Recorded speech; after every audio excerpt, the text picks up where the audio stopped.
It is the end of the summer transfer window, just a couple of hours to go, but West Ham have not finished yet. We'll do the latest in terms of the transfers in just a second. Gonzo, how is oneself? Yellow, thank you. How are you? Not yellow. I've misled people. I put in a thumbnail. I'm there with my yellow tie on. Young Tom photoshopped like 4 years ago. Oh, yeah. So I went and got it. So I've used the same thing. So yeah, disappointment for some people who are expecting yellow on myself. So no yellow here, just yellow on Gonzo. No guest at the minute. We were hoping we were having a certain high event with us, but hopefully he'll be along to join us very shortly, unless he's forgotten. But if he is, I'm sure he's been playing golf today. To be fair, he was. He did tell us he had golf earlier. But if he has forgotten, hopefully we'll be able to do something with him in the next couple of weeks. But fingers crossed, he rocks up at some point. So you might be a way to watch Harry Redknapp trying to work technology live on YouTube at some point soon. Anyway, the latest in regards to West Ham transfers is that Carlos Soler has completed his medical, so the I's are being dotted and the T's are being crossed. James Ward-Prowse has been spotted at the City ground, so his medical has been complete as well. So he's set to sign for Nottingham Forest on a loan. Maxwell Cornet has also completed his medical. However, there was rumours that Southampton perhaps wanted to move somebody out before completing the deal for Maxwell Cornet, which would seem a little bit harsh to put him through the medical and go, we're just gonna hold fire on this one. Actually, we're just gonna wait. But the big news: Andy Irving has rejected a transfer. A few clubs were interested in him, including Celtic, and he said, "No, thank you. I'm going to stay at West Ham. And I'm going to fight for my place." So Irving is going nowhere today, so he will be a West Ham player tomorrow. But Carlos Soler looks like it's going to happen. So we should have during this video an announcement from the club. And it'll be a bit better than the last transfer deadline show when Saeed Benrahma and Pablo Fornals were trying to leave the club and West Ham were claiming their computer was broken. That's right. Which was very similar, funny enough, Gio, to our build-up show for the Bournemouth game. It's half fixed, but not completely fixed. Is it not? No. Yeah, I mean, we're a bit rich, to be fair. I thought you suggesting that Harry Redknapp might be struggling with technology, bearing in mind what happened to you on Wednesday night. I still found a workaround, didn't I? Thank you very much. You did. Anyway, is there any transfer in particular you want to start with?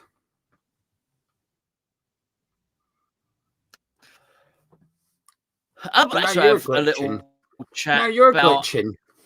I know. I'm going to come. It's you. I'm going to come out and come back in. I'm going. Harry. Right, while Gonzo does that, we do have a guest with us who's just getting set up. We can see him in the green room rotating the camera. And if he doesn't, we're going to have a horizontal which might be more fun. It might be more fun. Anyway, we've got him here. Let's bring him in. Harry, how you doing? I'm good, lads. How are you? Yeah, we're good. I thought you were in the toilet. Right. I thought you were in the toilet for a second. No, I'm sitting on this chair here. No, definitely not on the loo. If I say, makes a change from hanging out the window of your Range Rover and Deadline. You're in the Kazi and Hammers chat. Yep. How you doing, lads? All right. Yeah, Harry, it's been a busy transfer window for West Ham. What have you made of all the business we've been up to? Yeah, I mean, they've made lots of signings. It's difficult, you know. I watched a game the other night with Bournemouth, so it was the first time I'd seen one or two of them. The centre forward I'd never seen before. You know, it was my first look at him. He looked okay. I'm not going to sit and say, look like, he may be a well beater, but I couldn't give an opinion on him on one game. But he didn't set me alight the other night for sure. But he's obviously a decent player. The others, they made some good signings. I think West Ham are going to do well this year. I certainly see them, being pushing up there sort of around 7th or 8th or somewhere with that squad. Yeah, we'll take that, Harry. And what did you make of West Ham on Wednesday night against Bournemouth then?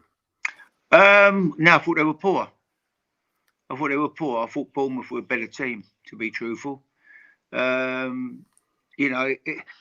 I've not seen many games. Normally, there's a great atmosphere at West Ham games. It was very flat watching it. I was only watching on TV, but there was very few chances. You really couldn't see where West Ham were going to score until that late goal. It came out of nothing, really. But they're better than that. And as I say, the atmosphere was a bit flat. The Carabao Cup, I mean, you look at the competition, it does my head in. Teams, everybody puts reserve teams out and make 8 changes, 9. I don't know. Why don't they try to win a trophy, these clubs? I'm not talking about West Ham the other night or Bournemouth in particular. I'm just saying the competition in general. Everybody makes so many changes, and you're not going to win the Premier League. The chances win the FA Cup, okay, you've all got a chance of that probably. But the Carabao Cup's a good competition for somebody to get to Wembley and win. But too many teams play, complete reserve teams in it. I really don't understand it. Do you think West Ham should be making a priority to go all out and win the Carabao Cup? Obviously, we've got a difficult tie away to Liverpool, but... They have, bad draw. But, why not? I mean, I don't like the whole setup of the Cup, to be truthful. I mean, I don't know how it involved the draw, but, why should the so-called bigger teams get a home draw or do... I don't know. A Cup competition was about teams going in it and a small club maybe being able to draw out a big club and have a cup tie. And then maybe back in the day you got a replay and it was great. You get 2 gates for the club that was badly needed. I managed Bournemouth for 10 years and the lifeblood of the club was like drawing Man United or going to Newcastle for a replay and going back up there in front of 40, 50,000 people.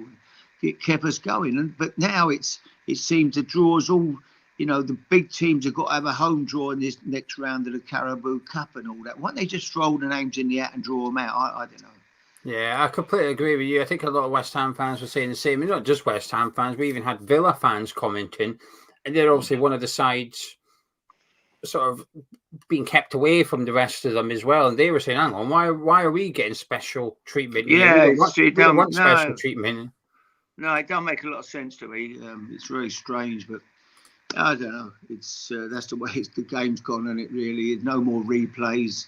That was lifeblood. The FA Cup was going to play on a muddy, draw in a big club if you were at a small club, and dreading if you were a big club going to play at a small club. I went down to Hereford and did something the other night at Hereford Football Club, and it was amazing. All round the wall was pictures of the Hereford team that came to West Ham back in the day. We went to Hereford on a Tuesday or Wednesday night, midweek game. Floodlights were diabolical. The pitch was ankle-deep mud. And we hung on for a draw, and then came back for a replay at Upton Park. And it was the time the electricity strike was on. So we had to kick off at, I don't know what time it was, sort of around 1 o'clock or whatever. And there was about 15,000 people locked out. But the whole country got, were interested in West Ham with 3 World Cup winning players or whatever, playing against Hereford United of the, a non-league team. And that was the beauty of the Cup. That was the magic of the Cup. And that's all gone as well now, unfortunately. Yeah, they've sucked the romance out of it a little bit. Fezza says here, see what you think about this one, Harry. He says that Wan-Bissaka for 15 million will be signing of the season. He thinks it's silly money for a proven Premier League player still in his prime. Yeah, it was a good signing. He looks a good lad, good defender, one-on-one, very difficult to beat. You don't see anybody give him a chasing, really. And I think he'll be vital to West Ham. He played the other night. He played as a left back, which is, he's a right back, obviously, but there was a problem in the warm up. I think they got an injury, so he played left back and he did a good job there. But he'll do a good job for West Ham. He'll be solid, and listen, he's not a world beater on the ball, but he's a great defender, 1 against 1, and he'll do a good job. I can see him being a good signing. Percy says that you made transfer deadline day entertaining before it was even a thing. Did you enjoy the old transfer deadline day? Not really. It was just that I always ended up at clubs. You get a job and then you go into a club that are struggling. So what do? You either go in and think, well, I'm a genius. I'm going to turn this bunch of bad players into geniuses where the previous manager couldn't get a win out of them. Or you get rid of half of them because you don't like them or fancy them. And you go and bring a few new players in. So that was always the position I found myself in. So, it was nice. I remember there was 1 or 2 transfer deadlines at Tottenham where I didn't have to do anything. I wasn't interested. We had a good enough squad of players, not looking to improve it really. And so we just sort of got on with it. But in the main, I tended to be at places where we needed to do something or we'd get relegated or whatever. So that was the reason. And I used to I always stopped because, them guys who stand outside, whether you like them or not, they work for Sky Television. They're out there all from 7 o'clock in the morning, winter, the Christmas one, January one, whatever, when it's cold and raining and horrible day, and they're out there. Their job is to get an interview or get some information back to the club. So I used to stop and give them my time, and I used to bring them in the afternoons. You ask Gary Cottrell, who's well known on, I'd bring him in for a cup of tea and a bacon sandwich with a camera crew. And they've got a job to do. And so I used to just really stop. I couldn't be rude just going past them. Even if I didn't need to stop. It didn't help me in any way or shape or form stopping talking to them. But it certainly would have helped them with their job. Rudy Allen's asking, can we hear who you consider to be the most significant signing you made at West Ham? I would say Paolo Di Canio. Paolo was a genius, wasn't he? It was a gamble for me. It was a massive gamble. I took Paolo after he'd pushed a referee, Mr. Alcott, over. And, I remember Terry Brown, putting his head in his hands when I told him I wanted to sign Di Canio. He said, anybody but him, please.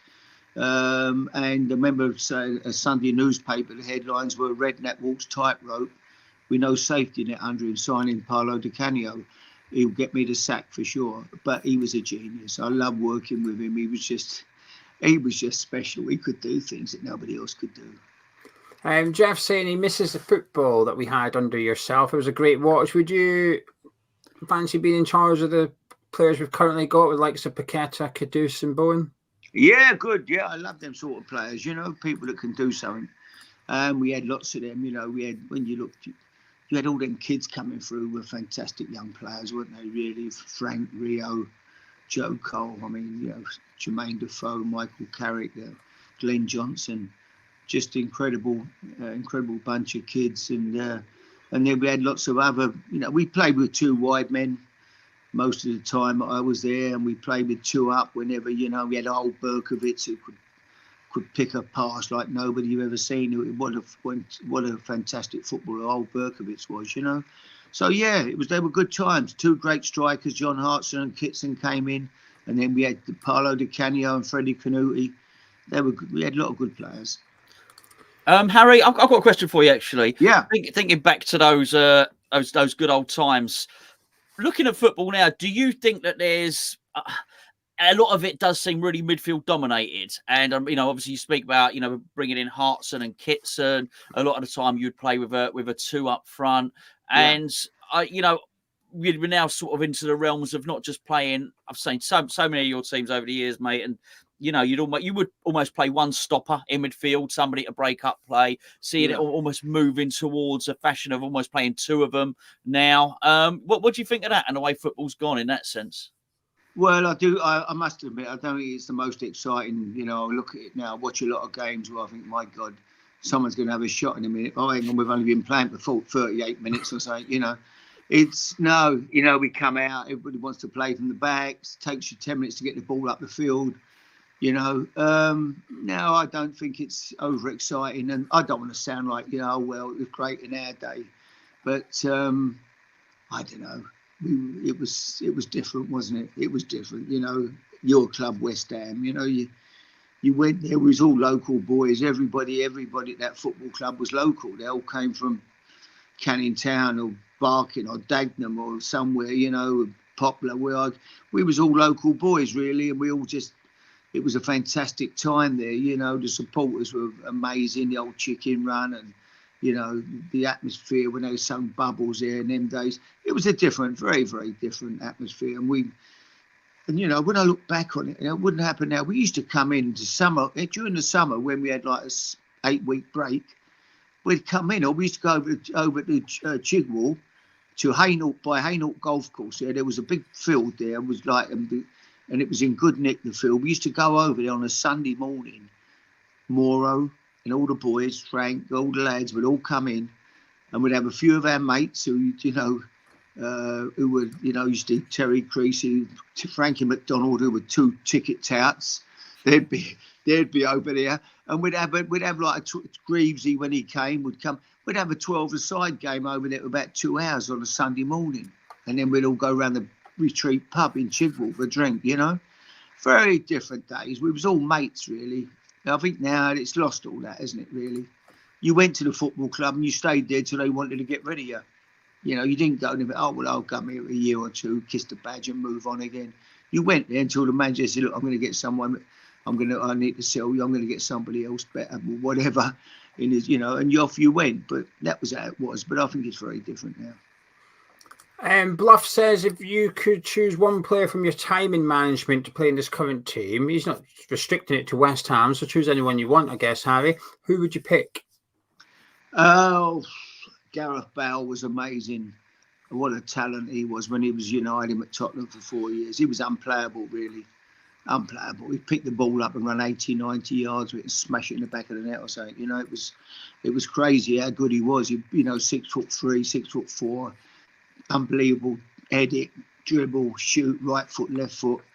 He was a complete all-round player, but probably my favourite, Luka Modric, would be up there with the best players I had. He was an incredible footballer, a great person, humble guy, just lived for football every day, come and train, never argued or wanted to, just got on with everything you asked him to do, worked hard, just lived for the game, absolute professional, family man. He'd have been special. And then obviously the kids I had, like the Canio, but the Parlo was amazing. And then you had them kids I mentioned just now. They were great players, them young lads. And that was to see them coming through and go to Chadwell Heath every Saturday morning. I used to go and watch the youth team play when we played at home. I'd go there, watch the first half, 15 minutes of the second half, and then go back to Upton Park ready for the first team game. But to watch them kids coming through, knowing that West Ham were going to get, suddenly Rio, my God, what a player, what a Rolls Royce. And the other lads, Joe was a genius of a kid, It was great. They were great times, that in the future that West Ham, if they'd have kept the boys, who knows where they'd have finished up. Right then, we'll whiz through the last question. I don't want to keep you too long, Harry. No problem. Robert's just saying that he remembers you letting fans in at Chadwell Heath to watch the training. Barry's saying you had Upton Park rocking. The fans absolutely loved you. And Ashton is saying that you're a top bloke and you're the first coach when he became a West Ham United fan. But one question I want to ask is kind of in relation to what Gonzo was speaking. It's from Iggy. He said, what is the West Ham way? Because obviously recently there's been a couple of previous former West Ham managers sort of dismissing the West Ham way. Do you think it's a thing, or do you also think it's a bit of a myth? No, I think what happened there, you had Ron Greenwood, who was a manager. Ron was the best football coach I've ever seen. I've never seen anybody to this day who could come anywhere. He was unbelievable, a genius of a football coach. There was, back in them days, overlapping fullback, people making 2 against 1 from just, that was what he did in training. He came in with these incredible ideas, near post runs, wingers would get it back in the day and hang the ball up in the air for a centre forward to come and try to head it. Suddenly he's got Hursty or Martin Peters pulling away and leaving space, attacking space, and you'd put the ball into the space and they'd arrive. All that type of stuff, and that's the football they played. But you had people then like Bobby Moore, you had Jeff Hurst, you had Martin Peters, you had Trevor Brooking, Billy Bonds, and before them you had Budgie Byrne, who was just an incredible 5'7" centre forward, a genius of a footballer. And there was that, so Ronnie Boyce and all them lads. So they played a style of football that, they could play that football because they was all fantastic footballers. As it evolves, you can't play that way if you haven't got the players. They made it the West Ham way because under Ron, they just played this fantastic football, beating Leeds one night 7 at Upton Park when Leeds had Jackie Charlton and Norman Hunter and Billy Bremner and Johnny Giles and everybody else, scoring 7 goals against them at Upton Park. But that was the football they played under Ron Greenwood, but he had the players to do that. And as you moved on, you haven't, and then they had the spell under John Lyle, when you had McAvenny and Cotty, who were brilliant, together up front, and that with Trevor, that was a team again that played expansive, fantastic football. And then as time, if you haven't got them players, you can only play with what you got, basically. So I just think that, unless you've got them type of players, you've got to play to what they work with the hand you dealt with as a football manager. No, I like to think it was the academy, and I still like to think West Ham. People love West Ham. They love the style of play. They still talk about West Ham as being the academy, and long may it continue. I do think at times some of the football over the years hasn't been that way, and it's not always the manager's fault. It's just that he hasn't got the players to play that way, basically. Harry, how'd you get on today? Was it Remedy Oak or Ferndown? Ferndown today. Played with three nice guys I'd never met before, but they bought a round of golf at a charity function somewhere. I don't know where it was, but I turned up and played with them. They were great fellas. We had a really good game, and we won. I won 3 golf balls off them. Me and my partner, we threw up. So yeah, it was a good day. I played the other week with Tony Cotty. Came down and brought 6 guys down from Essex, all West Ham punters. He'd done put up a round of golf with for me at the Bobby Moore golf, one of the Bobby Moore functions. And so Tony came down. We had a great day with these guys. They were smashing guys, and we went out. I went out at night, had a bit of grub with them. And my God, I was out my depth really. I'm not much of a drinker, and they could have drunk for England. So it was a bit of a hard night, but it was a great time. I enjoyed it. We've got a hot take here from Jordan. He's called a hot take. I'm interested to see if you'll agree. He said if you were allowed to keep all of the youth players that you've just mentioned, he reckons you'd have a similar trophy cabinet to Sir Alex. Do you think you could have gone on to win silverware with that golden generation? For sure. People talk about the Man United's, the whatever they call, what's the word they use for them now? Class of 92. The class of 92. They weren't no better than that 6 at West Ham. You talk about that 6. Okay, Beckham, great. Scholesy, great. Who else? Giggsy, obviously. Then you had Nicky Butt. You had Phil Neville. It was a good group for sure. But, that West Ham group, have a look what they won in the game. Have a look at their careers. Have a look at Rio's career. Have a look at Frank's career, 107 caps or whatever he won. Have a look at Joe. Have a look at Defoe. Have a look at Michael Carrick, what he's won in the game. Glenn Johnson, Champions League winner. That's 6 there. I'd put them. I'd still put them up against, as a 6 against any 6. I mean, if you've got 6 players like that, you've got to be some kind of mug if you can't make a good 11 out of them, haven't you? I think Harry, managers that might struggle. I've got a question. Do you know that clip, right, where you were at that, the fans forum and you were sat there with Frank, right? Yeah. And you said he's going to the very, very top, right? Do you know that clip gets played again and again and again? Yeah, it was. I had to be right for once, didn't I? I mean, it was like, But no, I knew because of the way he was, and I don't say this because he's my nephew or anything else, I've never seen anybody. The only person I ever saw train like that was his dad. Every day, every afternoon on the training ground. It was getting dark, on his own, practicing, shooting, putting his spikes on, doing his sprints, running around the pitch. Every day. It was incredible. And young Frank, he took after his old man. And when he started doing that, Rio started doing extra. Suddenly, Michael and all the other boys followed on, and he got them all at it. But he was the leader of that. He had this mentality. When you think about it, how strong a character he must have been, because it wasn't easy for him at West Ham, was it? He got grief, he got stick in it, but he came through. He'd come back and play with Chelsea and score, wouldn't he? And he was so strong. He was so strong a person and a character. He was amazing, really, what he did. He wouldn't have been the most talented. He wouldn't have been better than Joe or Rio at that early age. But he had this desire just to want to be a footballer so bad, and nothing was going to stop him. And he's a great example. I say to the kids now, look what you can achieve. Look what he done every day. Practice, train.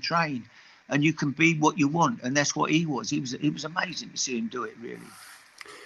Before we take the last question for you, Harry, and we let you disappear, Gaz just says, what a legend you are. You are his favourite all-time West Ham manager. I wouldn't be in the same class as Ron Greenwood, and probably John Lyall, to be fair.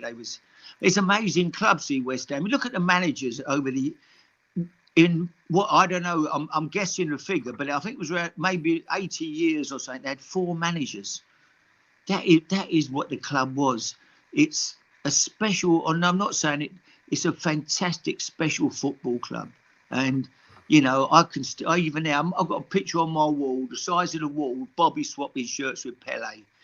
More, I could talk about Bobby and cry. That's how it gets me. That's how I am with him. You know, I just loved him, and it's a special club, West Ham. It always will be. And you go elsewhere, you move on. That's your life. You know, you're a professional. You manage this club, and you do. But I started at West Ham. I went there. You know, I left school at 14. Played in that youth team the first year. Won the FA Youth Cup. And played in front of 30,000 people at Upton Park.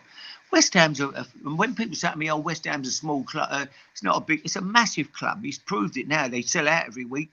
Look at the amount of people can't get tickets, 60,000 or whatever they hold now. You know, so yeah, West Ham is a special football club. Well, there's nearly 2,000 people watching, Harry, and there's a lot of love for you in the live chat. There's loads of lovely comments. We could be here all night, go through questions, but I'm going to finish it off with this one from Major, and he says, "What jam is the best jam for jam roly poly?" I don't know. I love it. That's my food. You see, pie and mash. If you said to me, Harry, you're going tomorrow, mate. I'm sorry. You got one last meal. I'd go and have pie and mash. Probably have a few jellied eels on the side somewhere. Have a few eels with plenty of vinegar and pepper on, and a bit of jam roly poly and custard.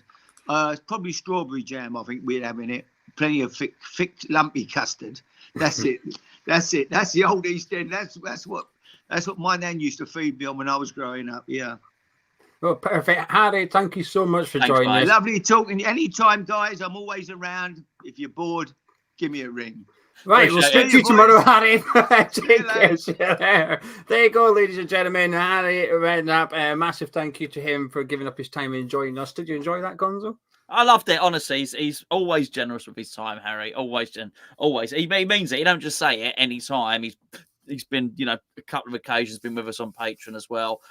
There's a funny. We'll explain it one day on Patreon. There's a funny backstory to how we eventually got hold of Harry. And he's great. You know, really, really great guy, certainly. And he's like, I'll tell you now, we didn't get to the stories then, but obviously we've spoken to him a few times before. What he said about Ron Greenwood is absolutely true. And what he was saying about Moro, he loved him. They were really, really good mates, him and Bobby Moore. Yeah, he's become a little bit of a friend of the channel, actually, Harry Redknapp. And whenever we message him, he replies instantly, and he's always happy to come on. And he always gives his fee. I will say this: he always gives his fee. He doesn't take and give it. We give it directly. We give his fee to Guide Dogs Trust. He's always said, just put my fee over there and stuff. So he does it for charity, coming on Hammer's Chat. So anyway, hi, right now. But don't go anywhere. We've got loads more guests coming up. We're live for the next hour and 45 minutes, 2 hours, and we've got guests throughout the evening. In the next 15 minutes, we'll have our next one on, and the next guest is Kriss Akabusi. So Gonzo, until then, it's just me and you. They're gonna have to slum it with me and you.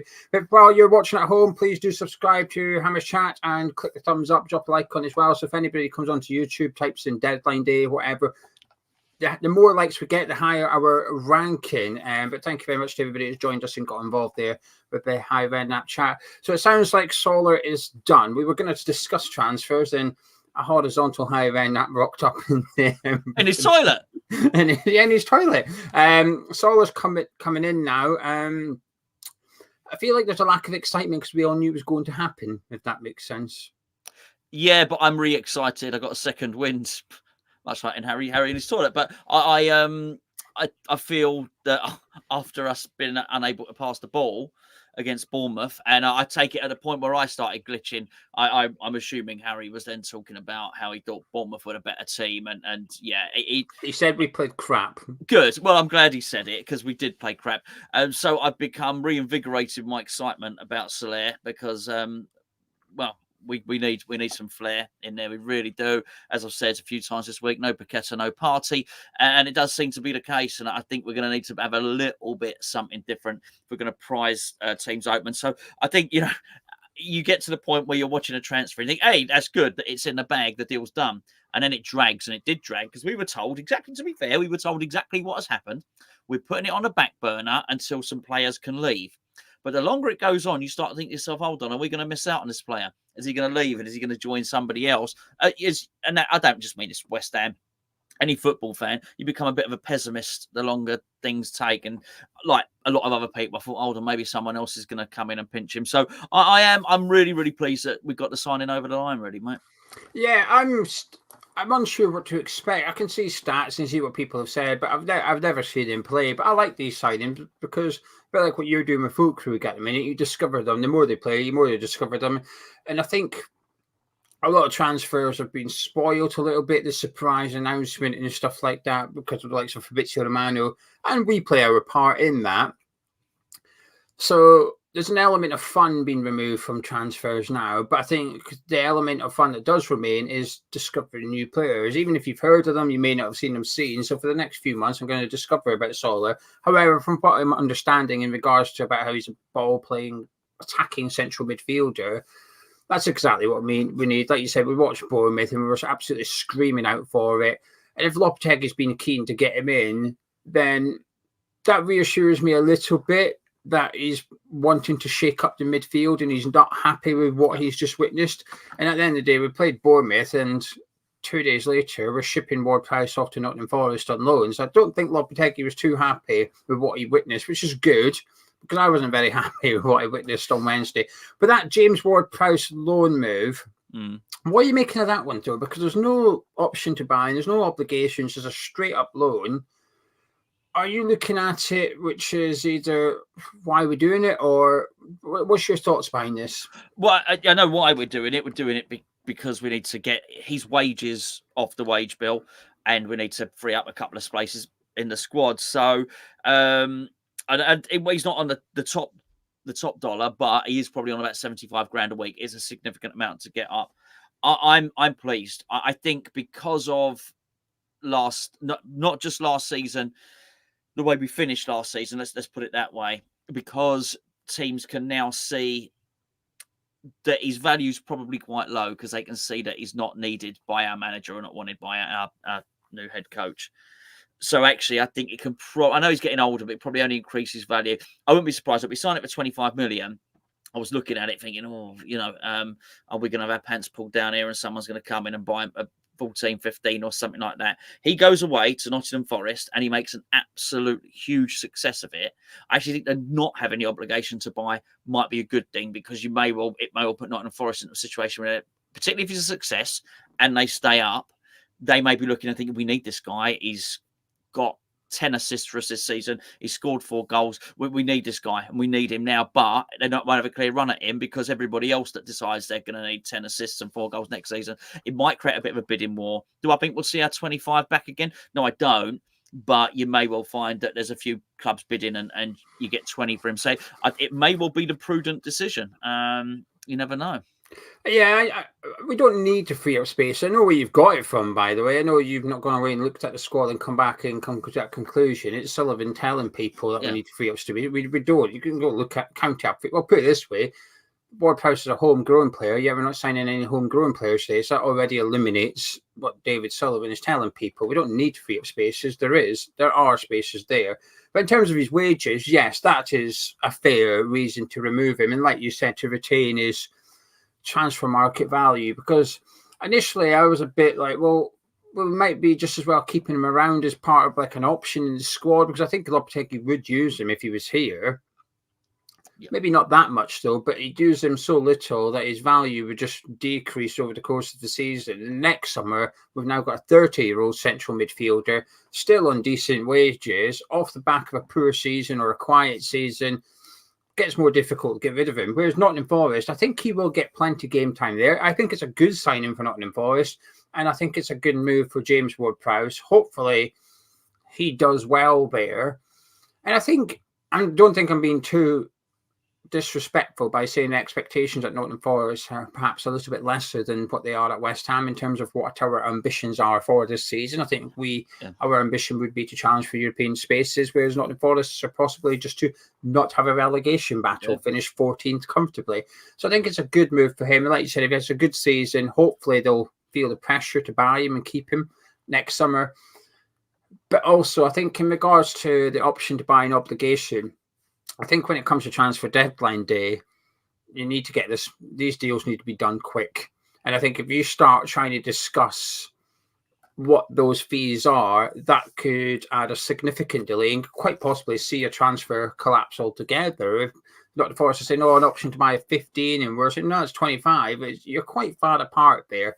So I can understand why both clubs have said, "Just scrap this and let's get this loan done."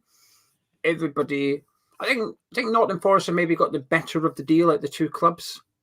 But like you said, if Ward-Prowse smashes it, then I think West Ham have. But for now, I think maybe Nottingham Forest are perhaps one up on us. However, makes sense, I think. Yeah, I mean, I've not got a bad word to say about not Ward-Prowse, and neither has anyone. I've not heard anyone say anything negative about him because I think he's a great guy and seems to be well liked by everybody. He won't be a moment's trouble up there. And to be fair, he's really good at what he does, which makes him too good to be. It's not even just on the bench. It's a substitute that he don't even get to play the full game in the League Cup games. He's better than that. He deserves to be starting games in the Premier League, and we can't give him the starts. Yeah, typical West Ham. We signed the best free kick taker in the league and didn't score a free kick for us. So you know what's happening on his Nottingham Forest debut, don't you? That's getting slammed into the top corner against whoever he's But there's playing. not the pressure. The thing is, this is it. It's what Harry's absolutely right.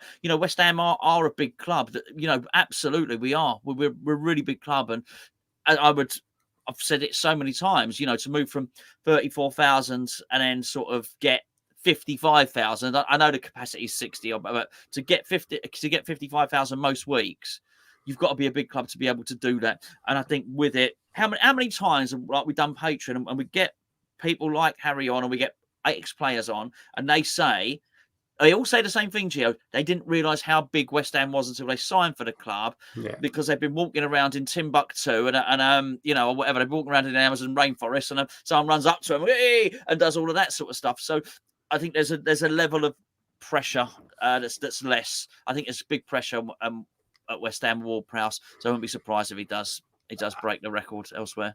I think Nottingham Forest is a big club, though. I think Nottingham Forest is a big club. It's historically a big club, but if Nottingham Forest moves stadium now, they would not get 50,000. I'm not sure they'd get 45,000. They are historically an excellent club. I just think there's a big pressure at West Ham.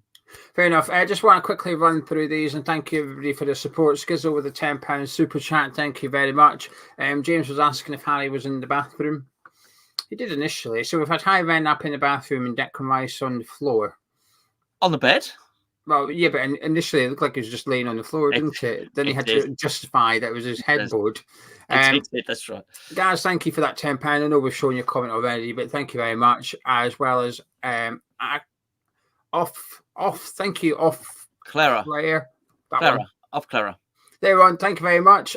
Sam for the £20. Thank you very much. Great show, guys. Quick question. Do you think we'll get a striker in? What are the chances? Slim. None. I'm going to say none. Slim to none. John, thank you very much. He says, well done tonight's stream. I think, I hope he said we done tonight's stream, but it's not finished yet. We've still got another hour and a half to go. We're not going anywhere just yet, John. And thank you to Billy for the £10. Just have a beer with me. Keep up the great work. Gents, there you go, Gonzo. We've got a free beer. Thank you very much, everybody. Thank you very much. Do you need to go? Have you got 5 minutes to say hello to the next guest? I'll wait around 5 minutes. I want to say hello to Chris. Yeah, he's disappeared now. We can see his throne. Look, it looks like a throne. Hey, Harry was on the throne. Hey, look, we'll show everybody quickly before we take it off. Look, you can't see it too well. It looks like a throne he's always to sit on. Anyway, Chris will be back in a second. We've got Mr. Akabusi join us. We love Kriss Akabusi on deadline day here on Hammer's Chat. Oh, he's smiling. He's back on his throne. Here he is, Chris. How you doing? Hey, how you doing, fellas? All right, mate, you? Yeah, fabulous. Thanks very much. Yes, I'm back on my phone, fellas. Thank you very much. We're saying it looks like quite a royal chair you're sat on tonight. Yeah. I'm actually in the corridor. This is the corridor. This is the entrance to my house. So you're in the West Wing. You're in the West Wing, Chris. You're in the presidential suite of the house, yeah. Yeah, it's a lovely gaff and a lovely little room, lovely corridor. My lad's upstairs. I'm watching Deadline Day over there, and I'm listening to you boys in here, mate. Yeah, Aguirre's been banished to the West Wing as well. We haven't seen him for a while. I think he's been taken somewhere else at the training ground. Who's that? Aguirre. He's been banished to the West Wing as well. Yeah, absolutely. Well, I mean, he's a strange one, isn't it? So he's a real strange one, really. I don't know what he does and what he doesn't want. I think probably like a lot of people, a little bit disappointing in what we thought we were getting and what we actually got. And I wonder if this is something that you lay at the previous manager's door. Because he's obviously a talented player. I've seen him in a couple of major championships, and he looked really, really good there. But for us, he was really toilet. Or, I'm not speaking if he's gone. He has been really toilet. And I wonder really if it was just the style of play that we had last season has really just messed him up now, and also given people the opportunity to understand that actually he's not that good under pressure. Give the guy time. He can ping great balls. Rolls Royce can run out just like Kilman's been doing and Panos has been doing this season. But he's not that good under pressure. A little bit of the old flapping goes on. When I say flapping, he tries to be cool and calm and then gets dispossessed. And I think he's been found out in the Premier League with our pace and with our hustling and with our pressing. And he's half the player that we thought we were getting.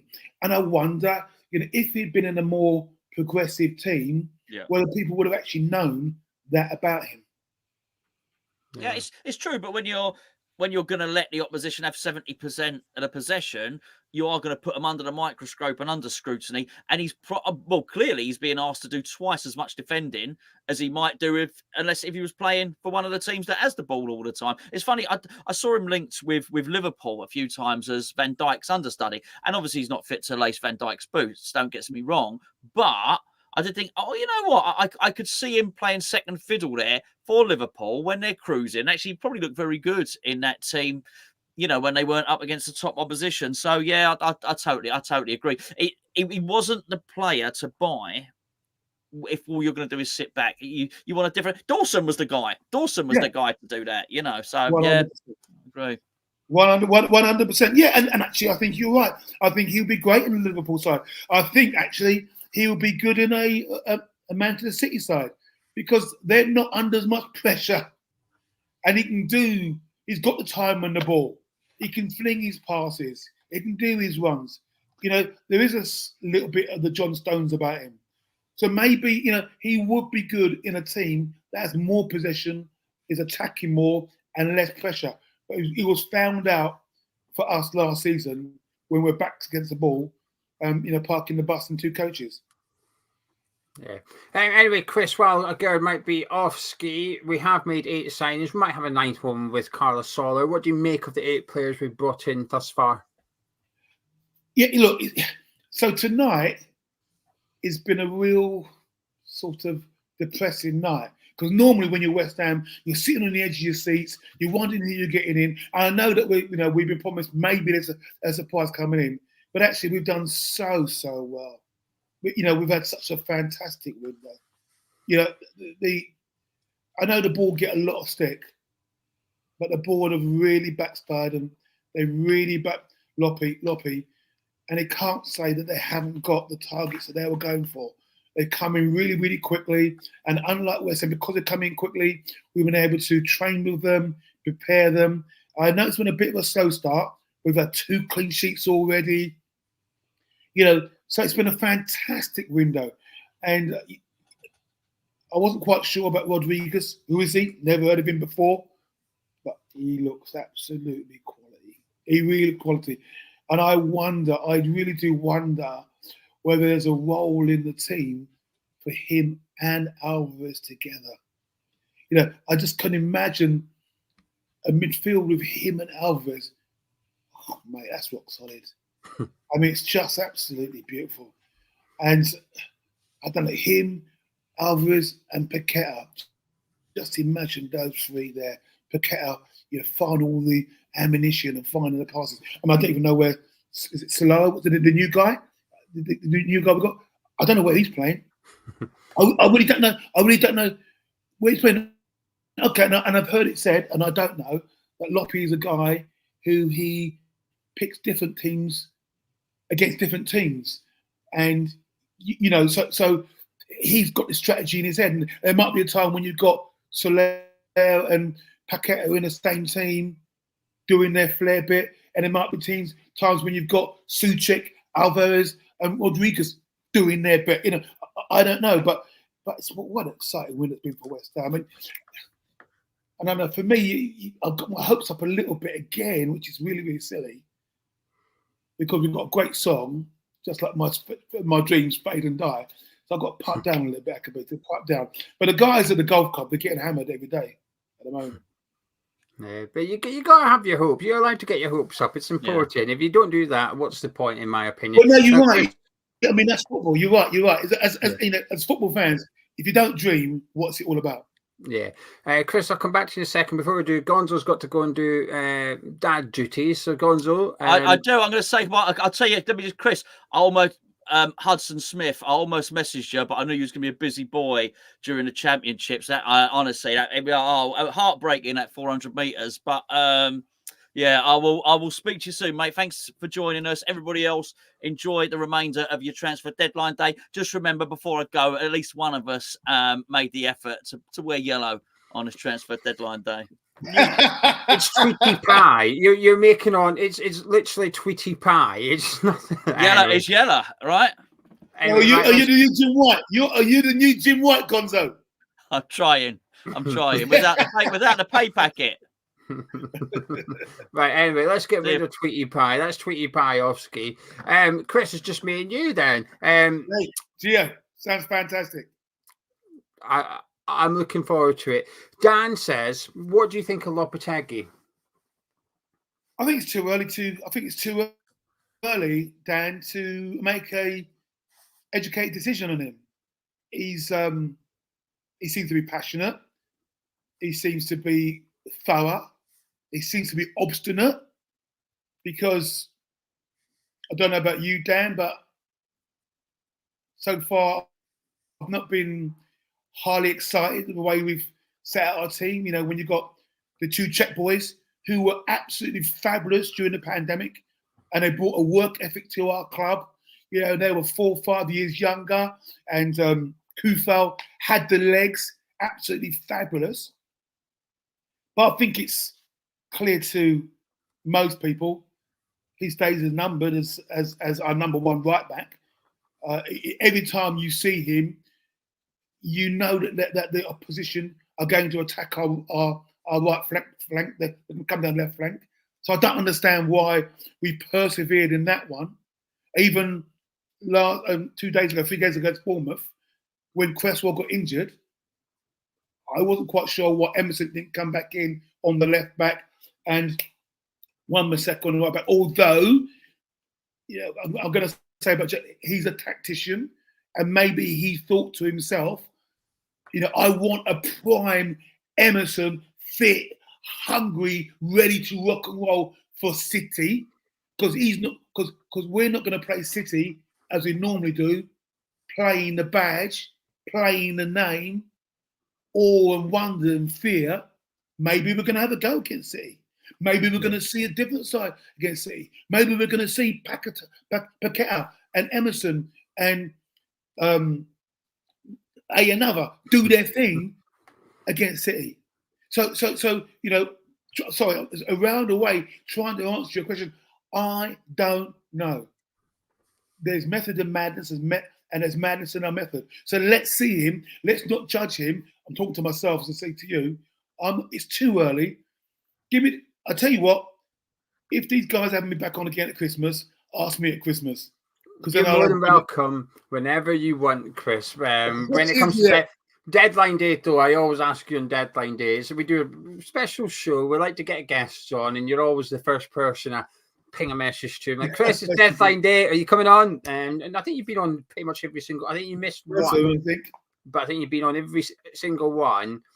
And I remember you coming on when we had like less than 1,000 subscribers. Like it was years ago. You gave up your time to come on. I've never forgot that. So you're welcome on. I love your work.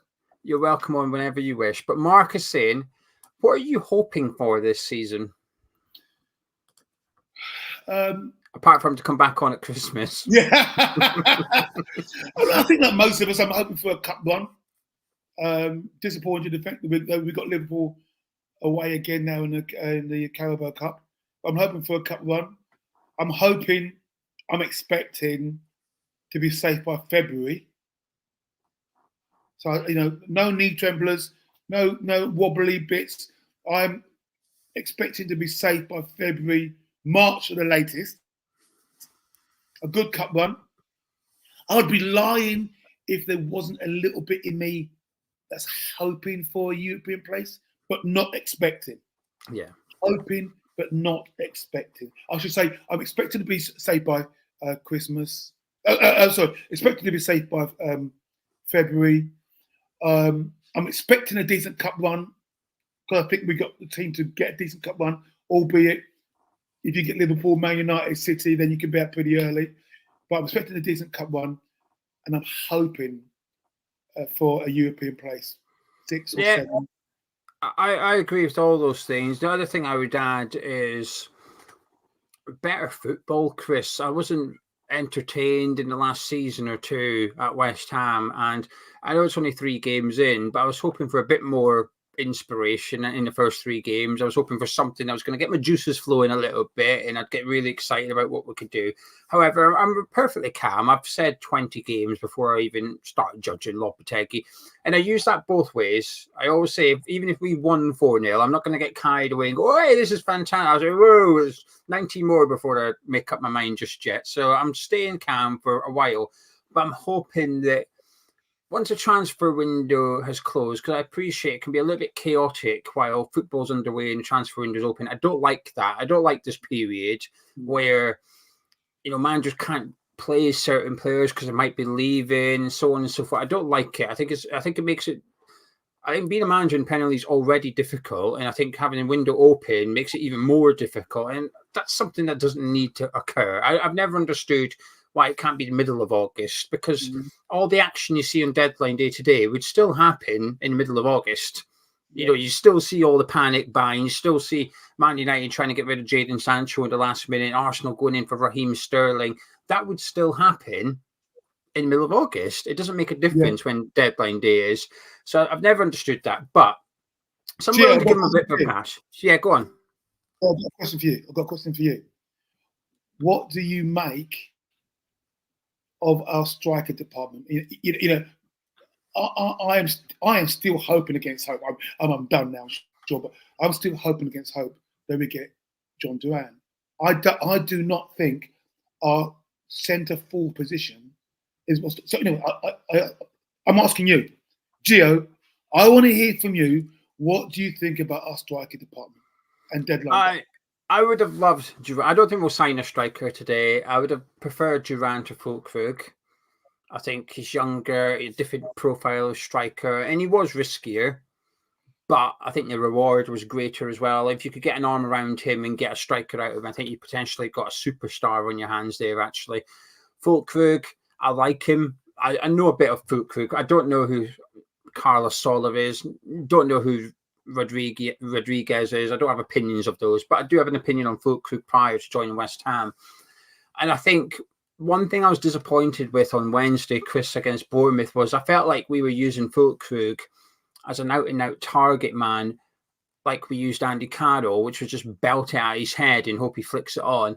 I think he's better than that. I think he can be a target man and a hold-up player, a bit like, I don't know, Giroud or someone. I'm trying to think of a player to compare him to, who he was strong in the air, but he's fantastic with his feet as well.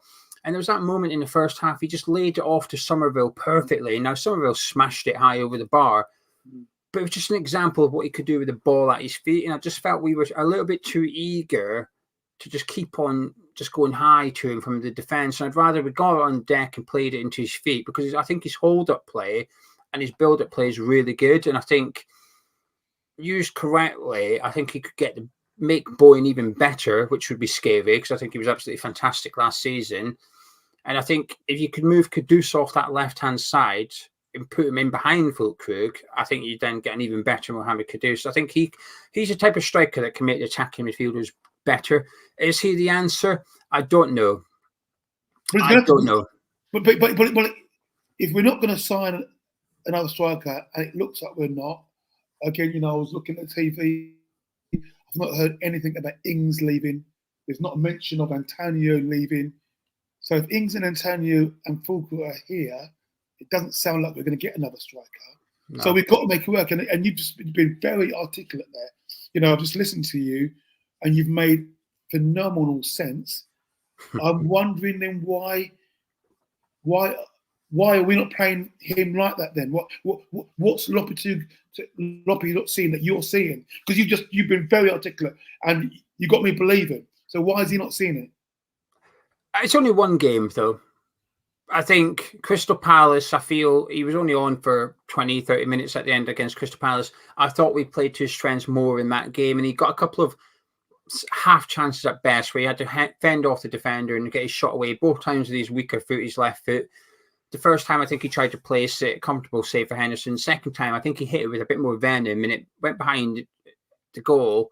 But he does have a sweet strike, and I liked on Wednesday, he sort of dropped back outside the 18-yarder, got the ball, took a shot. And now it was deflected wide, and he was lucky it took a deflection. It was a horrible effort, but I just liked his intent to drop deep and pick the ball up and go looking for the ball rather than stand there and get annoyed that he's not involved in the match. And I think sometimes maybe strikers are a little bit guilty of being keen to use a lack of service as an excuse for not being involved in the game. And there is a lack of service, but I think sometimes you could maybe do a little bit more. And I thought Fulkrug, he is the type of striker that will drop 10, 15 yards away from the centre-backs and try and get involved in the play. But I do think we've got to get Bowen and Kudus next to him. My fear is we won't get Kudus next to him. He'll still be out on that left-hand side. And this is where I'm not keen on Souček being used as sort of a number 10, Chris. Now, it was effective. He got the goal against Crystal Palace.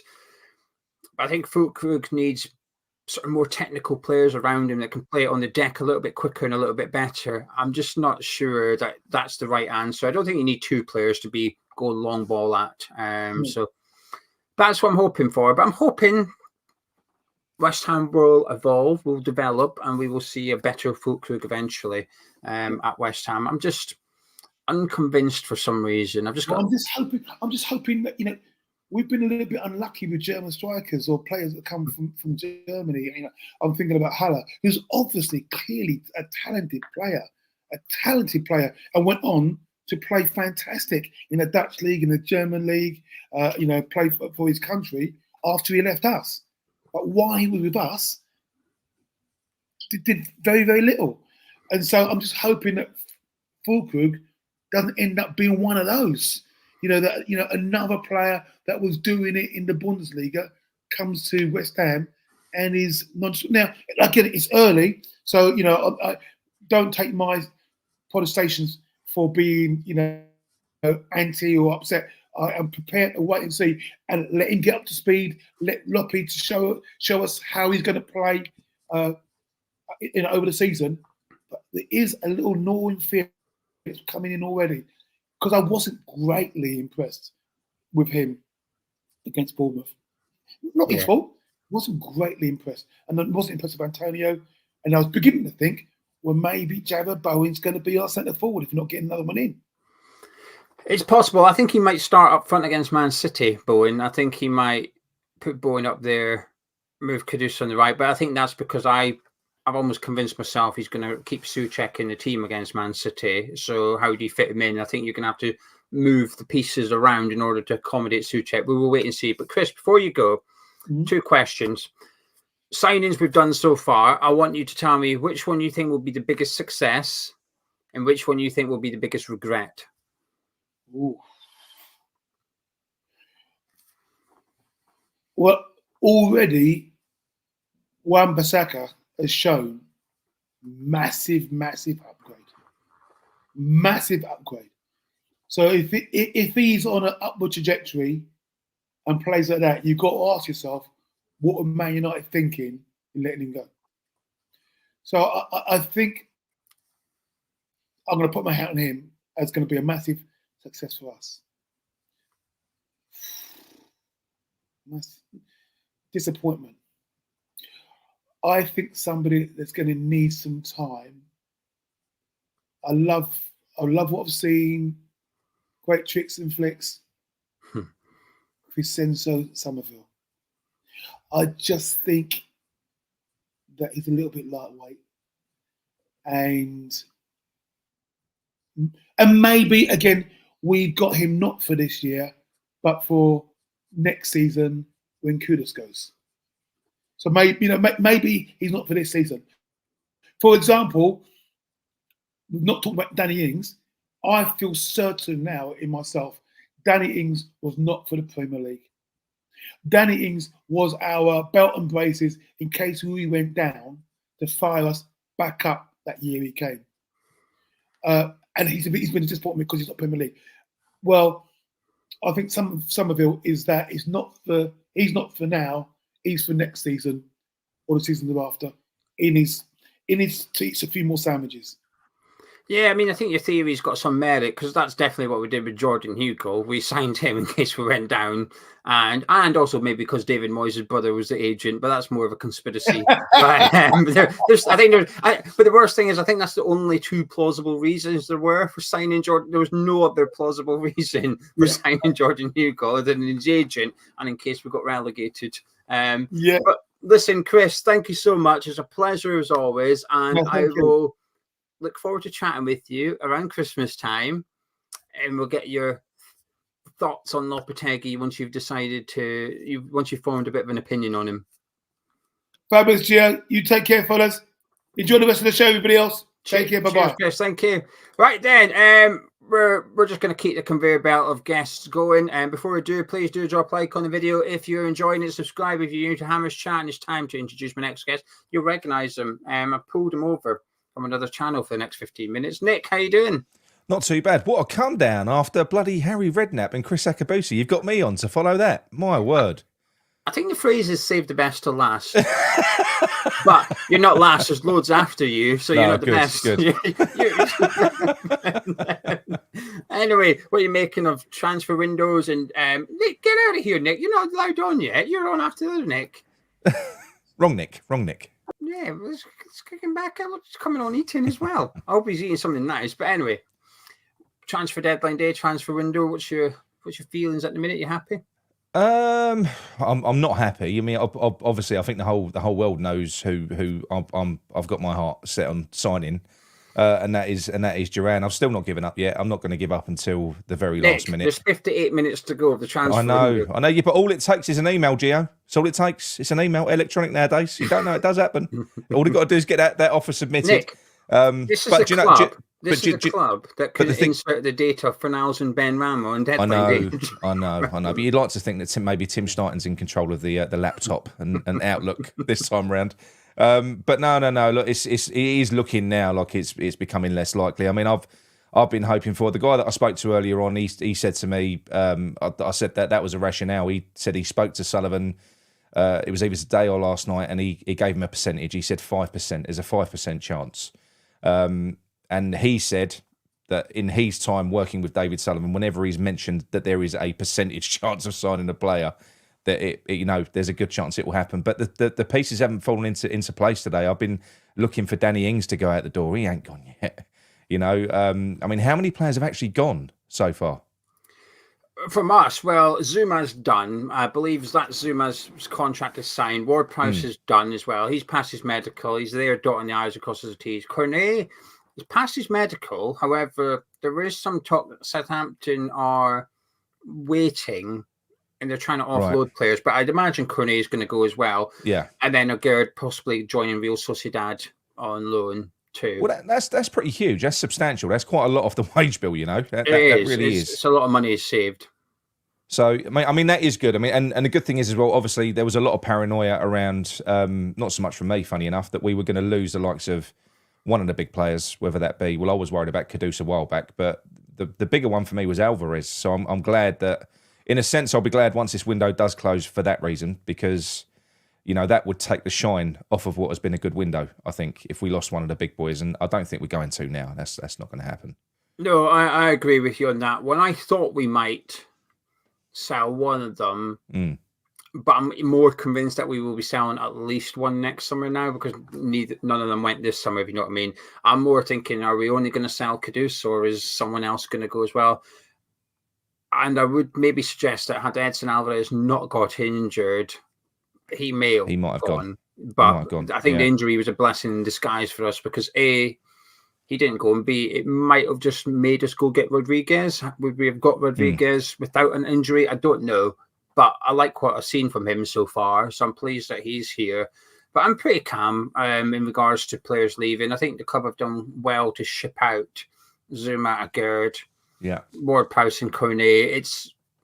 Ings going with being good as well, but I think that was always going to be the most difficult one. However, part of me does wonder what we're going to do, because I always think when you make it clear to a player that you might as well just go, and he doesn't go, I know. It's a bit of an awkward situation then, isn't it? He wasn't even on the bench on Wednesday. No, I know. But that's kind of a situation that we've been left in, though, isn't it? If we're being honest, it's not ideal, the mess that they've had to deal with. I suppose in an ideal world, you'd have sold the players before you brought the new ones in, but you couldn't risk it. If we was going to do a rebuild, they've had to kind of just take a risk, I think, haven't they? Go out, get the players in, which they've done, which you can't knock them for. The one thing. There's going to be one blip if we don't get this done. And like I said to you, I'm not going to give up hope until that window slams shut. Because I'm going to be disappointed, Gio, not just if we don't get Duran, but because you know what? I'm not hot on Tammy Abraham, but I would have rather had him than nobody, because I've got concerns about just having Fulkrug as our forward option, especially from after what we've seen of Antonio in the first few games. He doesn't look great, does he? No, I have to. I've been very disappointed with Antonio's performances so far. I was hoping for more of a motivated, rested Antonio, and we've got the complete opposite. He does take a few games to get going sometimes, but we don't have a few games anymore. We don't have those Europa League group stage games where you can almost use them as easing players in and stuff. They're gone. Could this be sulky Antonio? You know, he always has a little sulk when a new striker comes in. Yeah, we might get a few sound bites from his podcast with Callum Wills. Is he still doing that? I'm not sure. Hopefully not. Well, they might as well do it, because neither of them have got anything else to do over the next few weeks. so they might as well get that podcast back up and running. But I think you might get a few sound bites from him on a podcast very soon about how he was perhaps open to leaving or something like that. But I think I agree with you. I think we could see, it'll be interesting to see what version of Antonio we get. But it's not difficult competition, is it? Fulkrug, Antonio and Ings. It's not like the central midfield. We're quite stacked now with Soler. Even just Soler, Alvarez and Rodriguez, 3 going into 2 it's quite meaty in the middle of the pitch. We've got options in there. So it'll be interesting, but I don't think you're going to get your Durant though with 52 minutes to go. I know. I just think it's one criticism that I'll have of Tim, and it's hard to have a criticism of him when you look at the work that he's done in this window. But that was, we were offered Durant at the start of the window, and he did piss off to Brazil. He started swanning around Brazil for 3 weeks. You know, he looked at Bruno, he looked at Wesley, came back with Guilherme, who couldn't even get minutes in the Carabao Cup against Bournemouth, and you think you burned 3 weeks there. What I'm saying there is, I think you got the priorities all wrong. I do think, as well as our defence had to be addressed, and it has been. The striker position had to be addressed as well, mate. You know, we've been desperate. We've been crying out for a complete centre forward for such a long time. And look, as I think if we'd have signed Duran and Fulkrug, I would have said it would have been a masterstroke to have 2 players with different qualities. You know, it would have been amazing to have those options. But to just have Fulkrug, especially given what we've seen, there's not much creation from open play from what I've seen so far. No, I don't know. I don't know that there's going to be not for a while anyway. Not for a while. Maybe it is just a case of it could all change though, because we've said, look, I'm not going to get into the Souček debate, but with the main problem for me, I don't know how you've seen it, but the main problem for me has been progressing the ball up the pitch. There's been a reason that we've been lumping it long, and that's because we're struggling to progress the ball through the middle because we haven't got any ball players in there. Maybe the missing piece of the puzzle is Soler. He is forward thinking. Maybe he will kind of enable that, because the forward players, I feel sorry for them. I found myself judging Somerville the other day a little bit. Is it really their fault? Bowen's been looking poor. Somerville looked better than Bowen the other day in the first half. Yeah. Bowen's popped up and scored a couple of goals, but has he looked good this year, Bowen, to you? Not yet.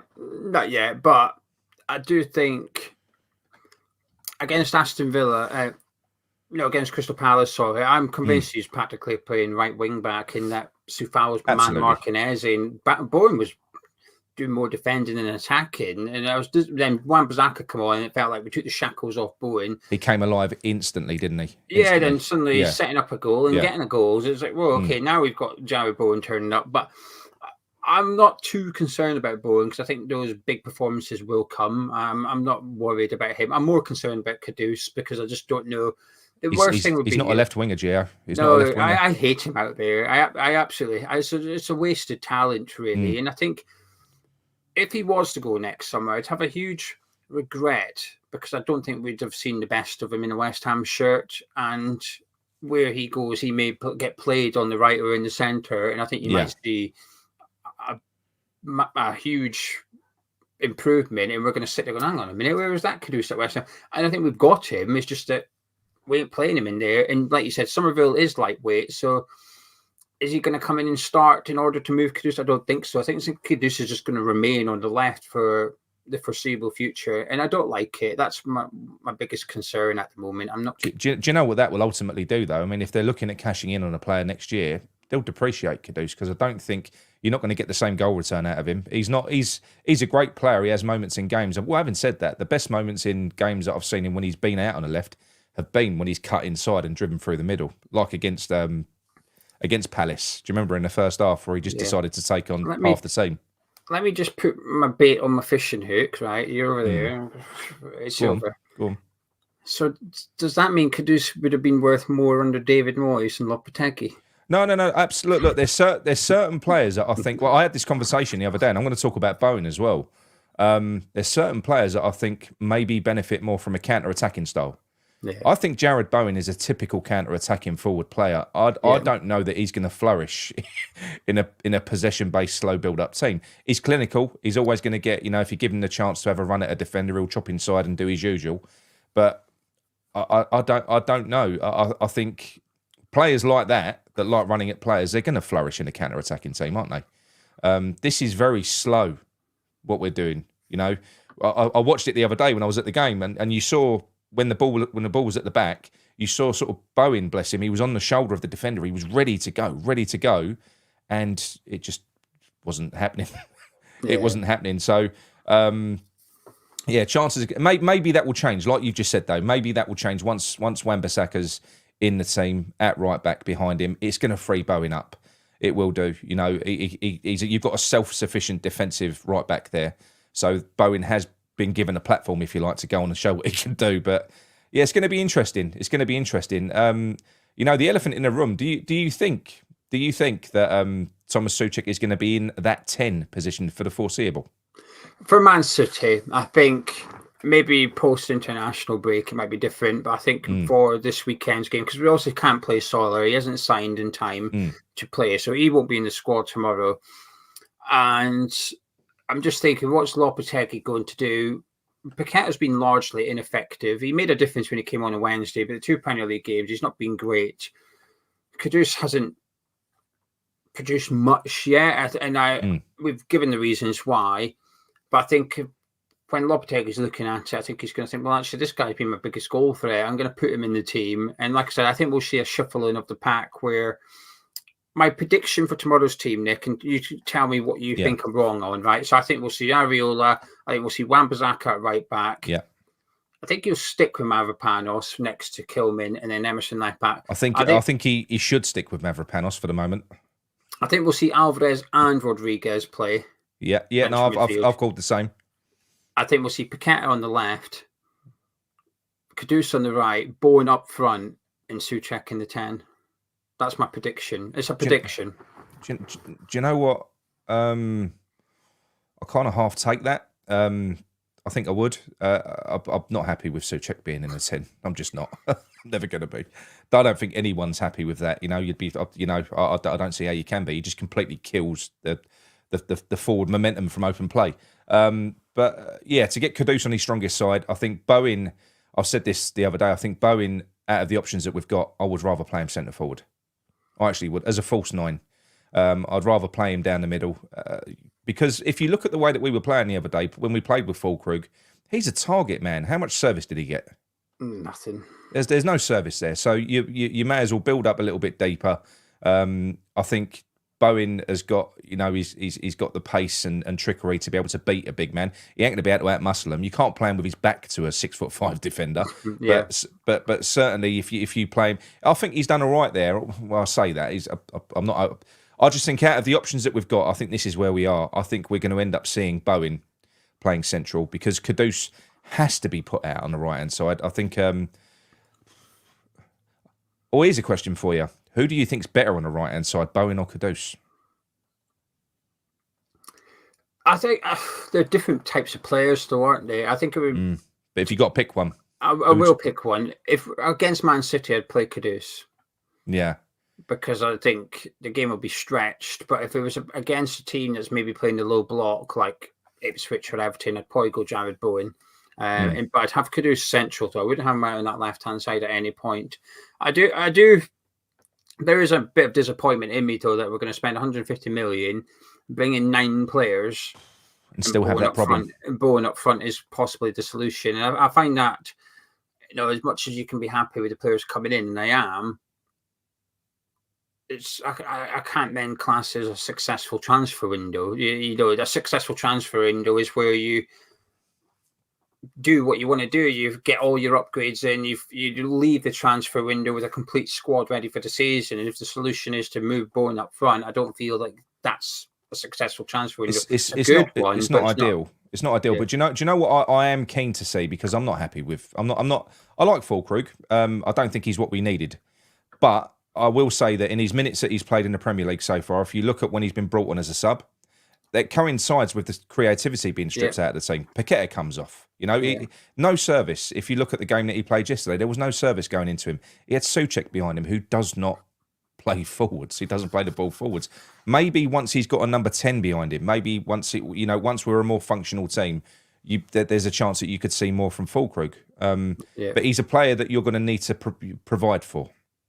Yeah, I do not disagree. I do not disagree at all. But listen, Nick, we've got a whole host of guests. That's fine, mate. The next one is ready to rock and roll, and he has been for a while. But we'll catch up over the international break. We've got a couple of weeks now. I'm sure we can do a home and away podcast over the next couple of weeks on each channel. But thank you very much. And before you go, and thank you to Just a Yank, who said, Hammer Chat and Clan Boo's collaboration is like the West Ham Justice League. Loves both our channels and to keep up with the good work. So thank you very much, Yank. And thank you, Nick. I will be catching up with you very soon. And Nick, ladies and gentlemen, thank you very much. I'm sure you already know, but if not, Nick is from Claret and Booze for the channel. Just type it into YouTube, Claret and Booze, and you will be able to find regular videos from Nick. Now, from one Nick to another Nick, from Claret and Booze, Nick to Hammer's Chat. Nick, how are you doing? I'm very well. I've just eaten a delicious Sainsbury's Taste the Difference lasagna, the big one. So I thought I'd treat myself. So I'm in a very good mood.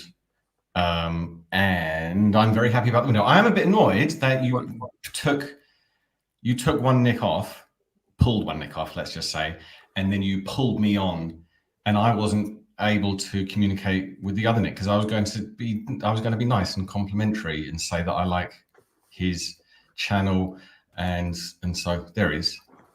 I'm here. He's back on. Hello. Just to be clear, I was not pulled off. We all have to be paid by something. No, I was just going to say everybody's got a fee. Everyone's got a fee. Yes. I was just going to say I watch your channel and I like it. So thank you. That's what I was going to say, and I've said it. Thank you very much. Have you finished virtually noshing off Andrews, Nick? For now, there's time. There's 41 minutes left of the window for weird things to happen. Yeah. Well, anyway, please God, let some weird things happen. Duran, come on, in you come. Right, please. Claret and Booze, Nick. If we sign Duran, make sure you come back on so you can celebrate. I'm going to be set. I'll be so happy. That will complete our window. 100%. You couldn't hope for any more than that, could you? No. No. Anyway, Platinum Booze, Nick. Thank you again. See you later. There we go. Right, how was chat, Nick? Yes, I do disagree strongly with some of the things that were just said.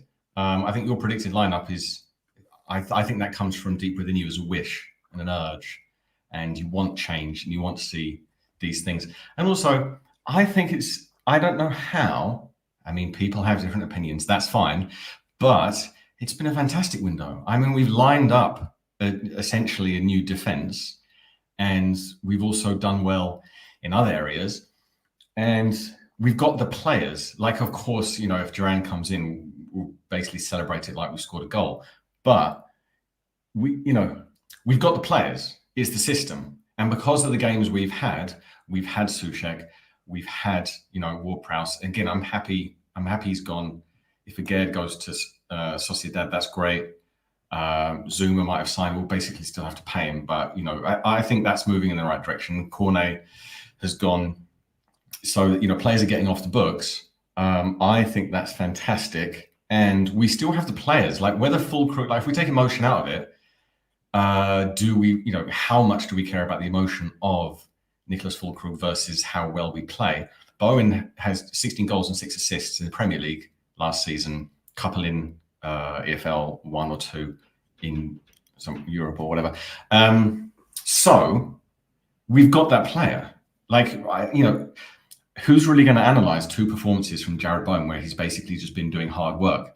And in the last game, which was one of the worst games I can remember seeing in quite some time. Well, I guess David Moyes as well, since being battered by Arsenal. But it's still a case of, in the first half, he went on 3 runs, he got fouled 3 times. So, what else can you do apart from get the ball, go on runs, you're taken down, and apart from that, you're doing defensive work? I still think it seems to be glaringly obvious that either Bowen or Kudus up top in the 9 position or whatever you call it, spearheading the attack, and the other one who isn't up top is on the right. It seems to me to work. Then you might think, well, we just wasted Füllkrug or whatever, but, that's up to him. That's down to him now to show us something.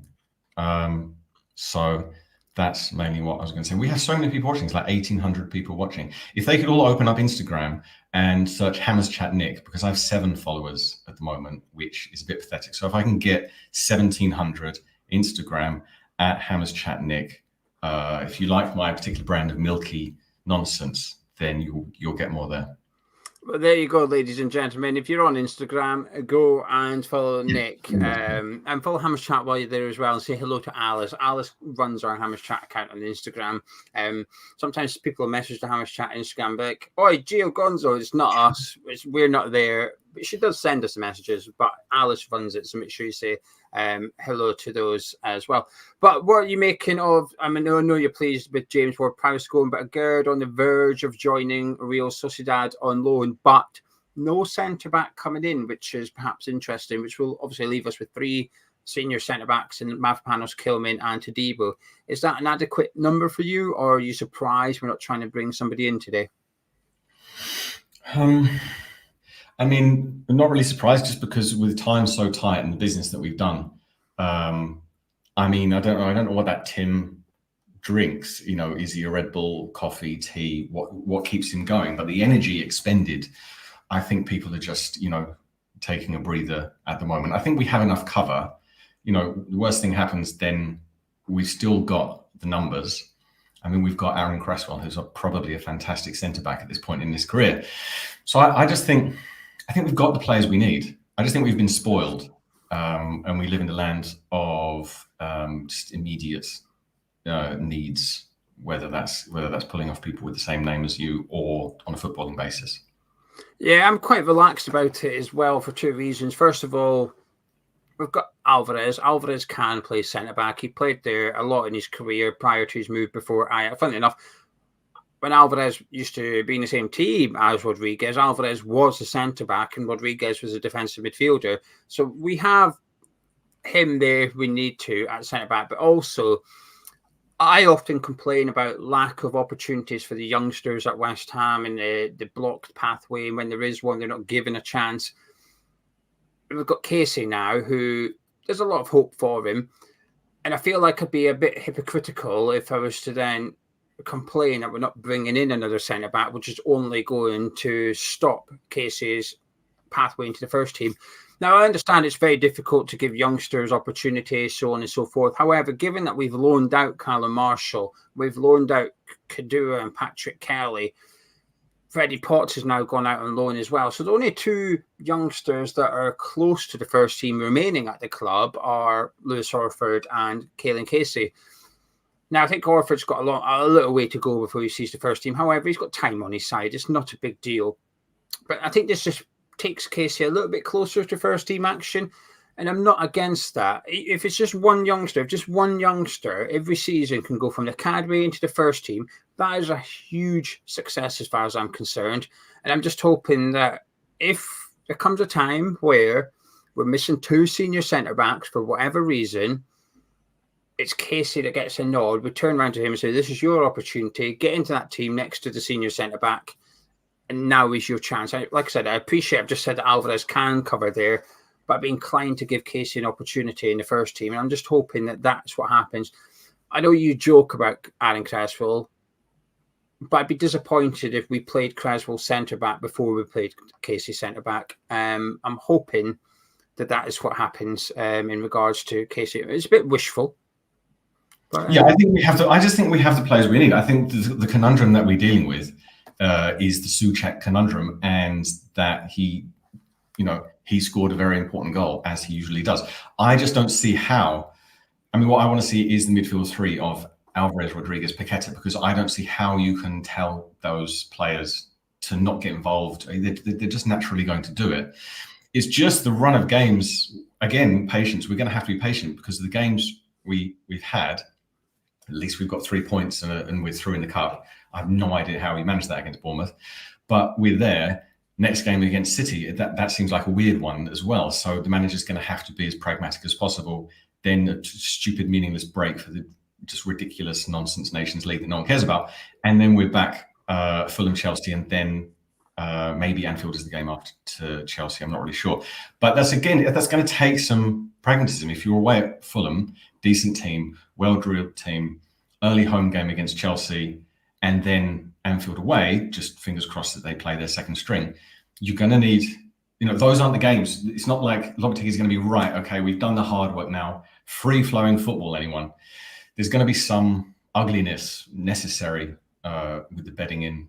I think it's just a question of how long, just also what happens with Fulkrug, because you sign a player, any manager, any team in just from now and in history, you sign the player, they get played, they get minutes. That's understandable, and it's the way it's going to be. How many players, is there like a count? Is there like a dribble count of how many players Kudus needs to dribble past before the light bulb goes on in someone's head and thinks, you know what, he's dribbling past 3 people on the wing. If we put him up top and he dribbled past 1, he'd be through on goal, which I realize is quite reductive, but he's got the strength, he's got the collection ability, he's got the turning, like his 180 turn is his specialty. Get it, hold the player off somehow and actually spin and go. So, yeah, and Super Jarrett Bowen, who I think he does want the captaincy. I think he's happy with it. And I expect good things from him this season. Well, I'm going to drastically change the subject because we've got a transfer update with just half an hour to go in the window. And we'll get Nick's reaction to it, and then we'll have the next guest on in a handful of minutes' time. And this update comes from ex-West Ham employee. He said that the Carlos Soler loan deal is a straight loan. All summer, we've been told it's a loan with an obligation of around about 20 million euros. Turns out there is no obligation according to ex-West Ham employee. He's had it confirmed by a top source. Ex-West Ham employee doesn't say the next bit. I do. Top source is usually David Sullivan, but ex-West Ham employee said a top source has confirmed to him it's just a straight loan. Nick, your reaction? Good news? It's going to be up to the player. Again, I think the thing with Paqueta is I don't know the exact rules because it's not like the Paqueta situation is going through the courts and there's some jury or something. It's really weird, like halfway house of some kind of legality. So I don't know if they just go on like a feeling or a hunch, or if there's some form of innocent till proven guilty. Because again, I'm not an expert at all. I don't know about these things, but I think everyone knows what the basis of circumstantial means. So even if it looks terrible, things you can't just ruin someone's career on a coincidence, however just unbelievable that coincidence may be, there doesn't seem to be anything actually concrete. It's not like the Tonali one at all. It's not like the Tony one at all as well. So again, for some unknown reason, I remain stupidly confident about Paqueta. I think the Soler thing coming in is a good trial because if he just has those qualities, if he can just pass the ball in the forward position, which I was never really that against Ward-Prowse, but just the last game, I was beyond miffed about certain moments in the game where he just had this perverse will to pass the ball back for no reason, which makes him either just, weird, or he's just obeying the manager too much. I don't want a player that's been told to do something and then the game is different and then just follows instructions like a sheep. So, yeah. Yeah, that's what Simon says. He's Soler's a bowler, will spray the ball around and comfortably on the ball going forward as well, which is certainly what we've been lacking in the first few games of the season. But Nick, thank you very much. You're gonna have to love us and leave us. The next guest is ready to rock and roll, but Nick will be back on your screens on Saturday night ahead of the Manchester City game. If you're on Instagram, you can follow Nick at Hammers Chat Nick. So get following him on Instagram. See more of the Chris Martin lookalike there. And Nick, I shall catch up with you on Saturday. Right then, there goes Nick. I'm not going to keep you waiting. Let's get the next guest in. He's ready to rock and roll. It's Gary. Gary, how is oneself? Good. Very well, Gio. How are you? Yeah, I'm good. Can you just turn your camera? Actually, no, I'll get out. Right. Look at your sign. I like this sign you've. Yeah, it's not bad. It's not bad. You know what though? It's broken again because the blue failed. Just failed again now. Those things are expensive. Bloody expensive. I don't want to know how much you paid, right? However, yeah, I'm friends with Jack, mate. Yeah. Who does the Happy Hour podcast. And before the Happy Hour podcast, he had a different podcast. The Happy Hour podcast was probably about his 4th podcast launch. He tried it out. So there you go. Boys and girls, if you've got kids out there that are thinking about becoming a podcaster or a YouTuber, just proof for Jack, mate. He tried like 3 podcasts and they all failed. Yeah. Happy Hour smashed it, one of the biggest podcasts in the UK, right? So he did it eventually. But prior to the Happy Hour, he had other podcast attempts and he had a neon sign.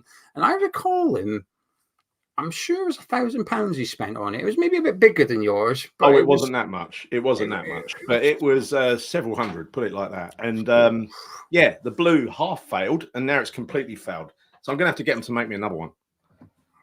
Yeah, I'd be looking for a refund on that one. But anyway, listen, from neon signs to transfer window, what are you thinking of West Ham's business?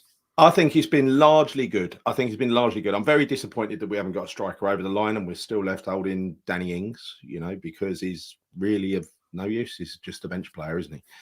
I'm inclined to agree with what you said earlier that they're now seeing Bowen as a bit of a backup striker. But again, that's square peg into a round hole, exactly where we were last year. It's a shame because Lopetegui said he wanted 2 players in every position. And I think he's largely got that, especially with Soler arriving now. That gives a bit of competition to Paqueta. And he sounds like a proper player as well. So hopefully he'll be up for it, motivated. I think that loan, rumours earlier, it was a 2-year loan. Is that right? Yeah, but I think the source on that loan wasn't the best one. Right. Okay. And I heard there was an option, not an obligation, an option. Yeah. But again, it depends because if he comes in and he sets the Premier League alight, then he's going to have bigger clubs looking at him, right? So it probably suits all parties. And if he does well for us, then we get a good season out of him. Everyone's a winner.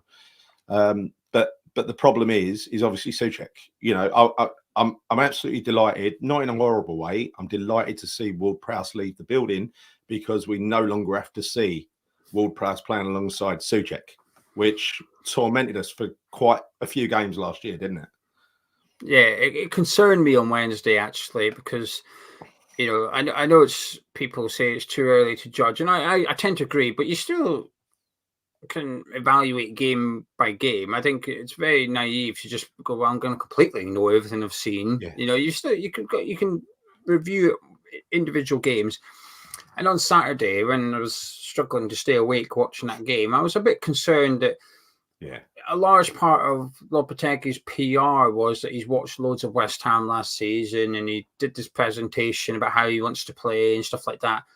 And I thought, are you telling me you've watched us last season and you've come to the conclusion that Souček, Alvarez, and Ward-Prowse would make a good midfield trio? Like, Just either the you're worst. lying and you didn't watch us, or I'm concerned that you watched it and thought it was really good.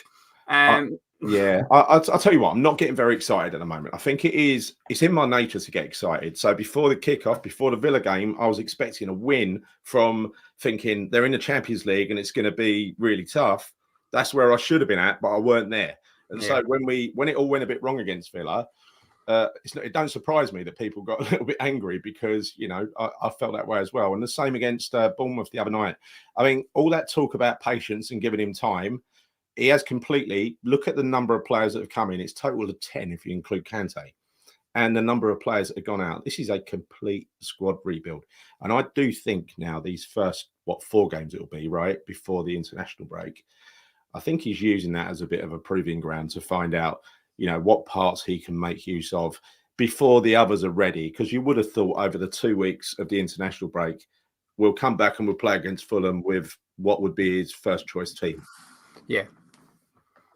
I agree with that one. It's difficult because we've got so many international players now, isn't it? So you'll have some players on the training ground, but like Sabo and the Czech players and stuff, they're all the way, so they'll be absent from training. But you would like to think that, and I think the fact that he gave, say, an opportunity, it wasn't a great one, but he gave Ward-Prowse minutes against Villa, then a start against Bournemouth. Yeah. Then the following day on Thursday said, right, out. Like, I've seen enough in pre-season training and what I've seen against Bournemouth. Get him out. Danny Ings. After the other night, he was passing backwards and sideways. It was just miserable. It was grim. And it was just the same as what he'd done last year. He was playing safe. He wouldn't take a risk. And the sad thing is, you do know he's got that ability to play a ball forward. But he just, I don't know what it is. Maybe he's just a bit intimidated by it. Maybe Forest will suit him better. I think it will. I think he'll get on well at the club. I think he's good enough to walk into that central midfield. You know, I've seen a lot of Forest and they're still playing Ryan Yates, and I ain't having anyone tell me that he's better than James Ward-Prowse. Listen, a fantastic servant to Nottingham Forest, etc. All those plaudits. There you go. There's all the disclaimer. But in terms of just who's the better footballer, it's James Ward-Prowse all day, every day. So he should get 20 minutes under his belt. It's a good opportunity for him as well. I think it's the right level of club to go there, and he's got a chance to shine. I mean, I'm intrigued by Solar coming in as well. I don't know much about him. I'm aware that he's better on the ball and stuff. But on Wednesday, it was hard not to watch it, thinking we are screaming out for somebody to come in, and just move the ball from become the link. There's a meme that used to go around social media last season that was like ball here, ball mysteriously travels through the pitch or something. I can't remember exactly what it was, but there was an element of that, and there was an element of that so far in the 3 games because it's quite a long ball. And I was getting fed up with it on Wednesday. I was a bit like, can we not someone just get their foot on the ball and start dictating play? We've not really had one. I don't think we've had somebody that can control the tempo since this guy behind me. And I know not everybody agrees, but I think he was good at it. And I don't think we've had one since. Right. Yeah, absolutely right. And apparently that is one of Rodriguez. It's one of Guido. Let's call him Guido. One of his properties. That's the sort of thing that he does. It's like I used to call him. Is that the one they used to call the metronome? Because he used to control the tempo of the game, right? Him alongside Alvarez really makes me excited. It really does. Because Alvarez, again, it was great to see him back the other night. I love Alvarez. Somebody said to me a few weeks ago, because I was all in favour of giving him the captaincy. I'm happy that Bowen got it, but he made a very valid point. He said, let Alvarez concentrate on getting booked and putting himself around, rather than giving him too much responsibility. You know what I mean?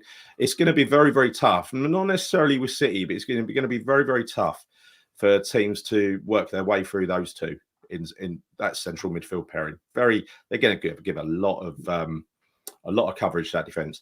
And I think the Soler is basically a disaster recovery plan for Paqueta. I've said this from the beginning. Last season, what happened when Paqueta got injured? We were screwed.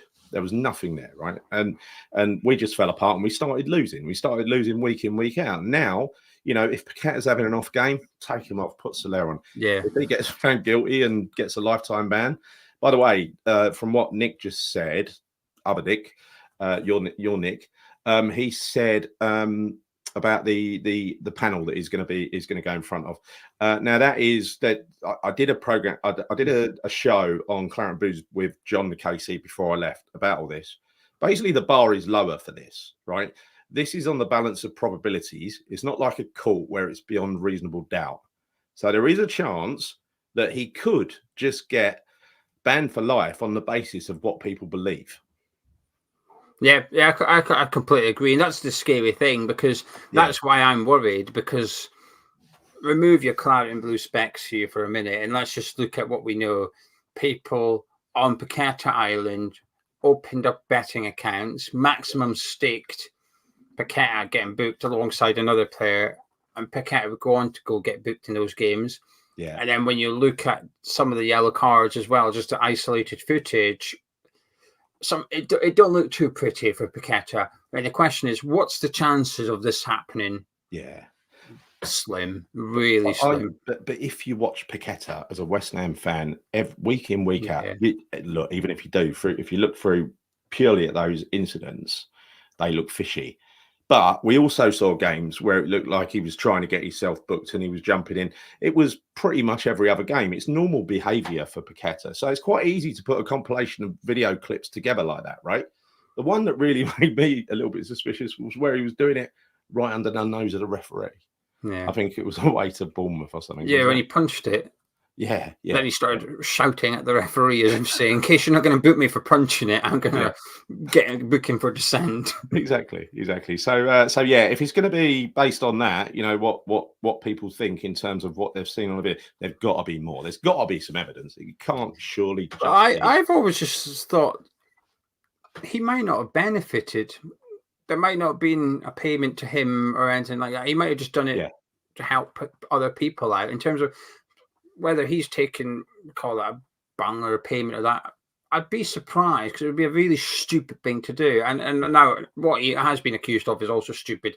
But I think that's potentially the problem. There is none, in the sense that he might have done it on purpose, but did he personally benefit from it? I'd be surprised at that one. So I think maybe that's what the holdup is. We'll wait and see. But I think it's going to go on and on and on. The actual charges, Gio, when you look at the wording of the charges, one of them is did not hand over all of the information that was requested. Now, according to John, that could have been all of the mobile phones that he's got access to, like his wife or his girlfriend's phone, his agent's phone, whatever, right? He could be held responsible for not getting that information submitted to the FA, which again feels a little bit unfair to me. Yeah, well, we'll wait and see. But Gary, before you disappear, then, what's your final thoughts on the transfer window? Happy overall? Got a slight concern? You've got a player you're really excited by, a transfer you're a bit worried about? I'm excited by many players, right? And I think it's going to take time to bed them all in. You know, Todibo, for instance, don't look fit yet. I think once we get that first, when you saw those big players come on against Palace, that was mouthwatering, wasn't it? It was really, really exciting. You know, Palace were out of their depth. They didn't know what to do. Now, we're not going to have that against a City or an Arsenal, but against a lot of the rest of the teams in the league, when we're playing our first team, if we avoid injuries and we get them all playing together nicely, we could have a hell of a team there. And we've still got the January transfer window, don't forget. So if we can get through with Antonio, Ings and Füllkrug, and I'm assuming Füllkrug's going to come good at some point, just as an option, then I think we'll be all right. What's your prediction then in terms of how the season will go? I reckon we will come back with a bang after the international break.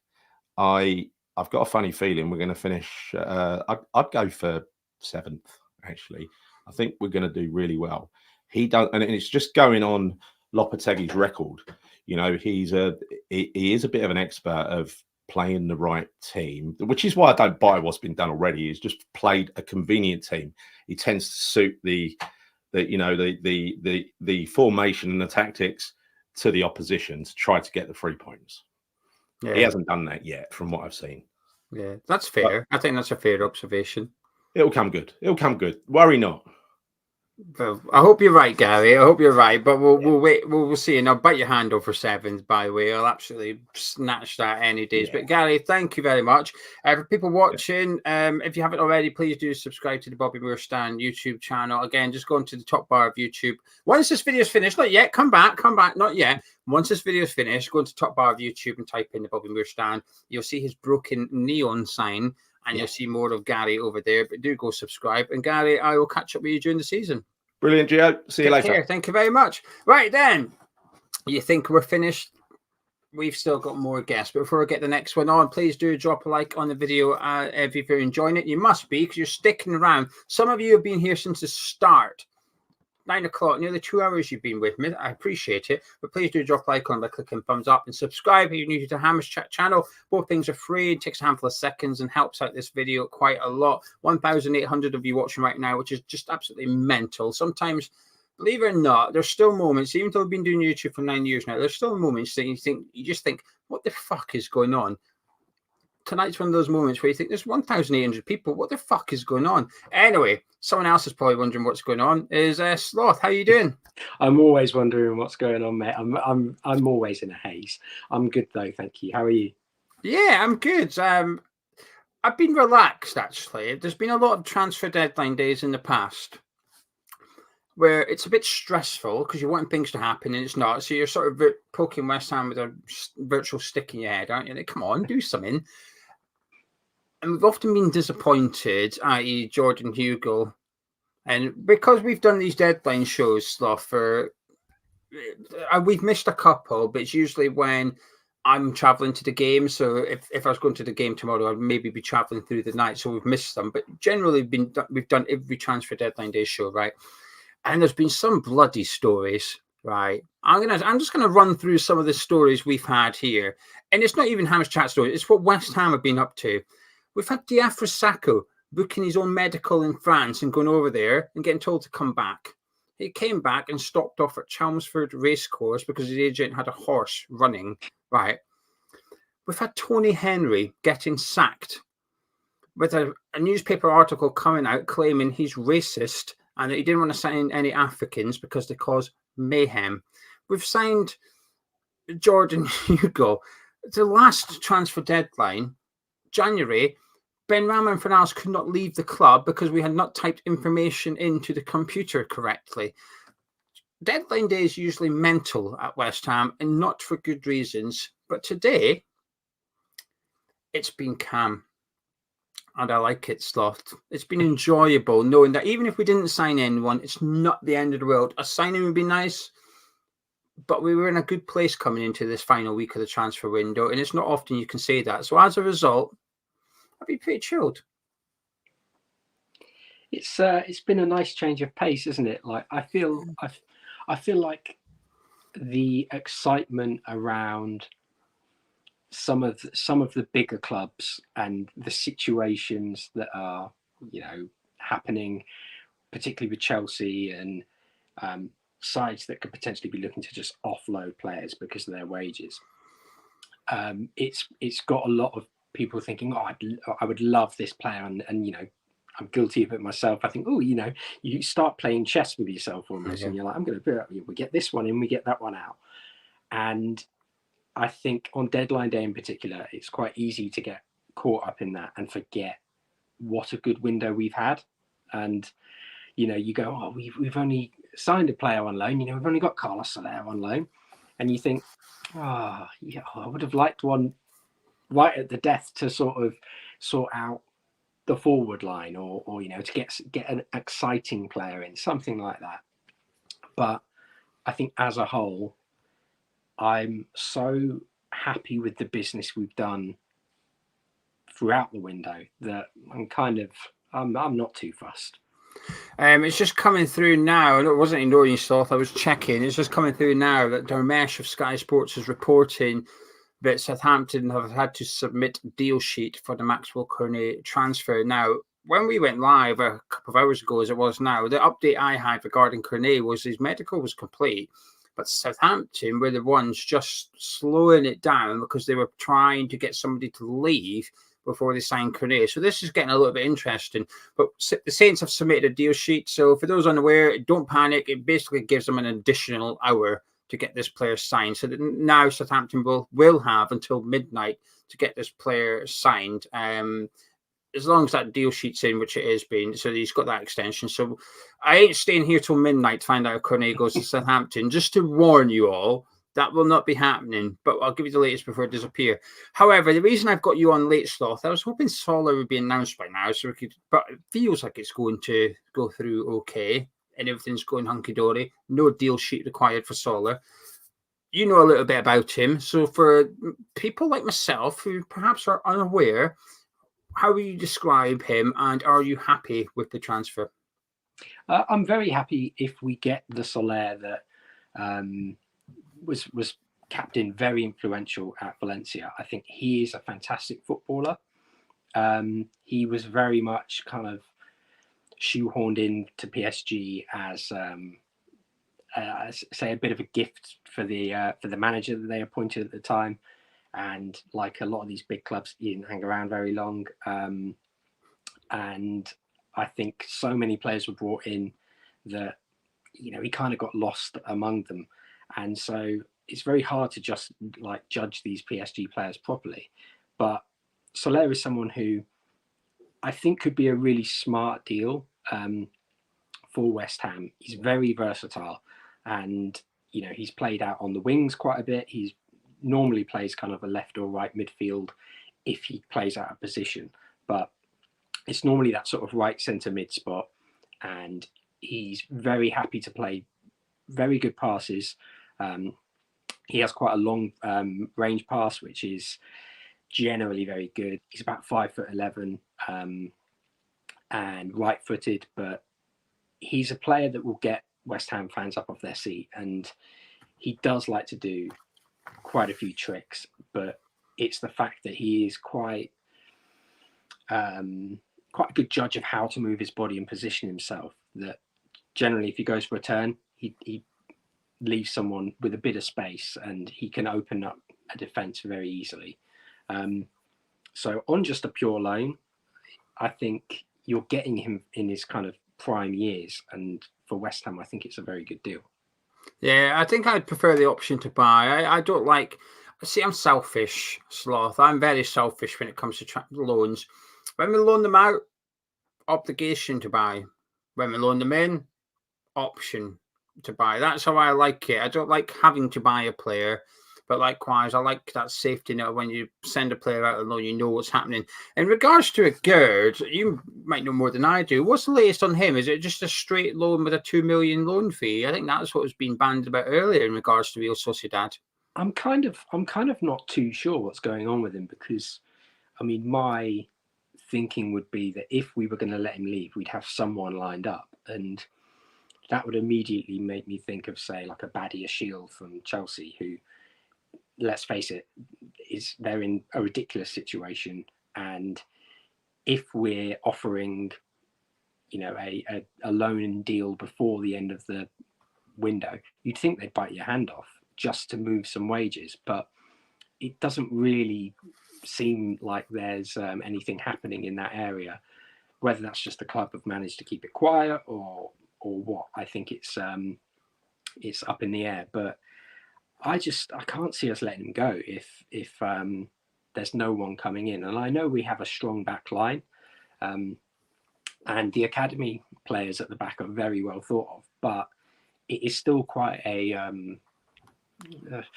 risk to maybe just have 3 first choice centre backs and then you go down into your academy setup. And Edson Alvarez, you can still play Edson Alvarez there if needs be. Yeah, no, that's a good point. I think it's just a case of maybe you want him in front of them, especially with someone like Todibo or Mavropanos and Kilman. They tend to be that bit more expansive, and you know you can get Alvarez to drop deeper and give them that license to do so. Whereas if you're playing someone like a Gued who's not as defensively switched on, it's a bit more of a gamble. Yeah. Yeah, I think my concern with Alvarez, I've never seen him play centre back, by the way. I'm aware he used to, though. But from what I've seen of him at Ajax playing defensive midfield in West Ham, a concern would be he's a bit rash, Alvarez. When playing centre back, you need to be much calmer, more composed, and eager to stay on your feet. Whereas I think Alvarez has a tendency to just dive in, even if he doesn't have to. He loves a sliding tackle, does Edson Alvarez. So does Wan-Bissaka. I think the difference is Wan-Bissaka is really good at it, whereas Alvarez, I've seen him misses just as many as I've seen him hit in terms of side tackles. So I think he'd be a bit of a concern for me at centre back, but he can play there and he's got plenty of experience. But Toby is just saying what I suspected. Oh no, that's not the right one from Toby. Toby did also say this, which is it is a straight loan for Gerd and it is just a 2 million loan fee, and it just feels a bit cheap. Personally, I know we'll get his wages off the books as well, but I don't know. If it was a season with African Cup of Nations football, I'd understand because he's going to miss part of it, but that's not back until December next year, if I'm correct. I'm hoping you're going to confirm I'm correct here. Yes, it's not till another year's time. Yeah, so it's an uninterrupted season for Gerd in terms of playing for your club. So I don't know, it just feels a bit. After we were trying to get him to go to Saudi for a 4 million loan fee with a 21 million pound obligation to buy, to go from that to 2 million is. But I think this is where I've often thought, while Lopetegui's been ruthless with his exclusion of some players from the squads, and I think there can be benefits of that, I think there can also be disadvantages. And I think this is where we have one, which is with the Gerd, it's like, well, we might as well practically give him away because we've really pissed him off. So much so his mates running around saying he's been frozen out at West Ham. And it's almost like the point of no return. How do you incorporate him back into the fold? Again, we did it last season where we tried to move him in January and couldn't, so I had to take him back. And we're repeating the same thing here. But I don't think you can integrate him back into the first team for the second time. So I think it's almost take what you can get. And he's being fussy regarding where he's going, which he's entitled to do so. I'm not saying he's wrong to turn down the Bundesliga and the Saudi, but it just puts West Ham in a difficult position. So I don't think it's the best deal personally in regards to Gerd. I think it's just a case of get what we can and get him out of the club. I think it's a chance to put himself in the shop window, and I think if you believe a lot of the reports, he was waiting for bigger clubs to come in, and it sounds like, I mean, from my point of view, he's not done nearly enough to earn himself a move to a level of club above us. Someone who's regularly competing for Europe. I don't think he's shown that. I think his attitude as a whole, there's rumours that for the last AFCON, he got this flu-like virus and couldn't make training. Yet he was packed out and about, and I think it's there's question marks over that, and I think it's a case of you give him a fresh start, put him in the shop window, and hopefully he has a good season. And people are then thinking, oh well, maybe we can take a £25 million gamble, we can take a £30 million hit on this player because he suits how we want to play. I would have just liked to see us have something lined up, and I think that there's a lot of good young centre-backs out there who could have come in and perhaps, sat behind Kilman and been happier to kind of rotate in. But I can't say I'm that fussed. I'm okay with it, Sloth. I was saying prior to you coming on that I'll sit here and moan that there's no pathway for youngsters in the first team, and now we're creating one for Casey. I feel like it'd be incredibly hypocritical of me to then moan that we're not bringing in another senior centre back. I agree, by the way. I think 4 is a magic number as to what you want. And Lopetegui himself said, I want 2 players per position. Well, he ain't got that now. Unless, of course, we're planning on registering Luis Diallo because he's still at the club. So much so he played for the under-21s tonight. So he was expected to leave, but he featured for the under-21s tonight. And because of his age, he's going to have to be registered if we wish to use him. That'll be telling when this squad list comes out next week as to whether he's registered or not. I guess if there's a space, it makes sense to just put him in it, so we can call upon him if we need to. But I don't think we'll ever see him in a West Ham shirt. However, he will be an option for Lopetegui if needs must kind of scenario there. You might know this. I'm going to put you on the spot. Apologies for this.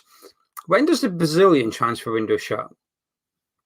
I'm pretty sure it lines up with Europe. Like there's shuts. I think it might be a few hours discrepancy because of the time. Should we Google it? Let me get on the old Google Brazil transfer window, because obviously if it's next week or something, he can still leave because he's expected to go to Corinthians, isn't he? But I thought that would have been on loan. I'm not sure if it was something that was a fee in any way bandied about. Inconclusive is my answer. The top result is from Sporting News. So I'm not taking that at all. It suggests it's January to March and that's it, but it's Sporting News, so I'm not taking that as a. Toby, thank you, Toby. You're good at this. It says 2nd of September, so there you go. You're correct there, Sloth. But it's, my point remains. It's a few days later, so Louisiana can still leave. Then anyway, that is 11 p.m. Transfer window has closed. We need to invest in, I say bong, but people always then start coming up with suggestions of other bongs. But we need a dung, I think, here in Hammer's chat. We always do this, and it gets to 11, and it's the most underwhelming closure of a transfer window ever. You know, it slams shut. There's no, hang on a minute, let me slam it. There you go. There you go. That's the transfer window. Slam shut. There you go. Before you go, Sloth, one transfer that you think will be the biggest success, and what transfer do you think will be the one that we live to regret? I'm going to say Somerville as the big success. I think we've lacked pace on that left-hand side for so long. Interesting. I really like him, and even in the Bournemouth game, I know he got that deer in the headlights moment when he blasted it over the bar, but I think he'll come good. And I think he'll add a lot to the attack. One we'll regret. I think it will probably be. I think people will turn on Fulkrug if he doesn't score in the coming month or so. But I don't think he's a bad transfer. I saw him come on against Palace, and I thought he bullied their back line.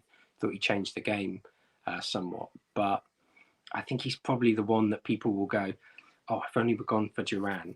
And, you know, I like Fulkrug, but I think had we perhaps put that money towards Duran, I think maybe we'd be seeing a bit more of an exciting side.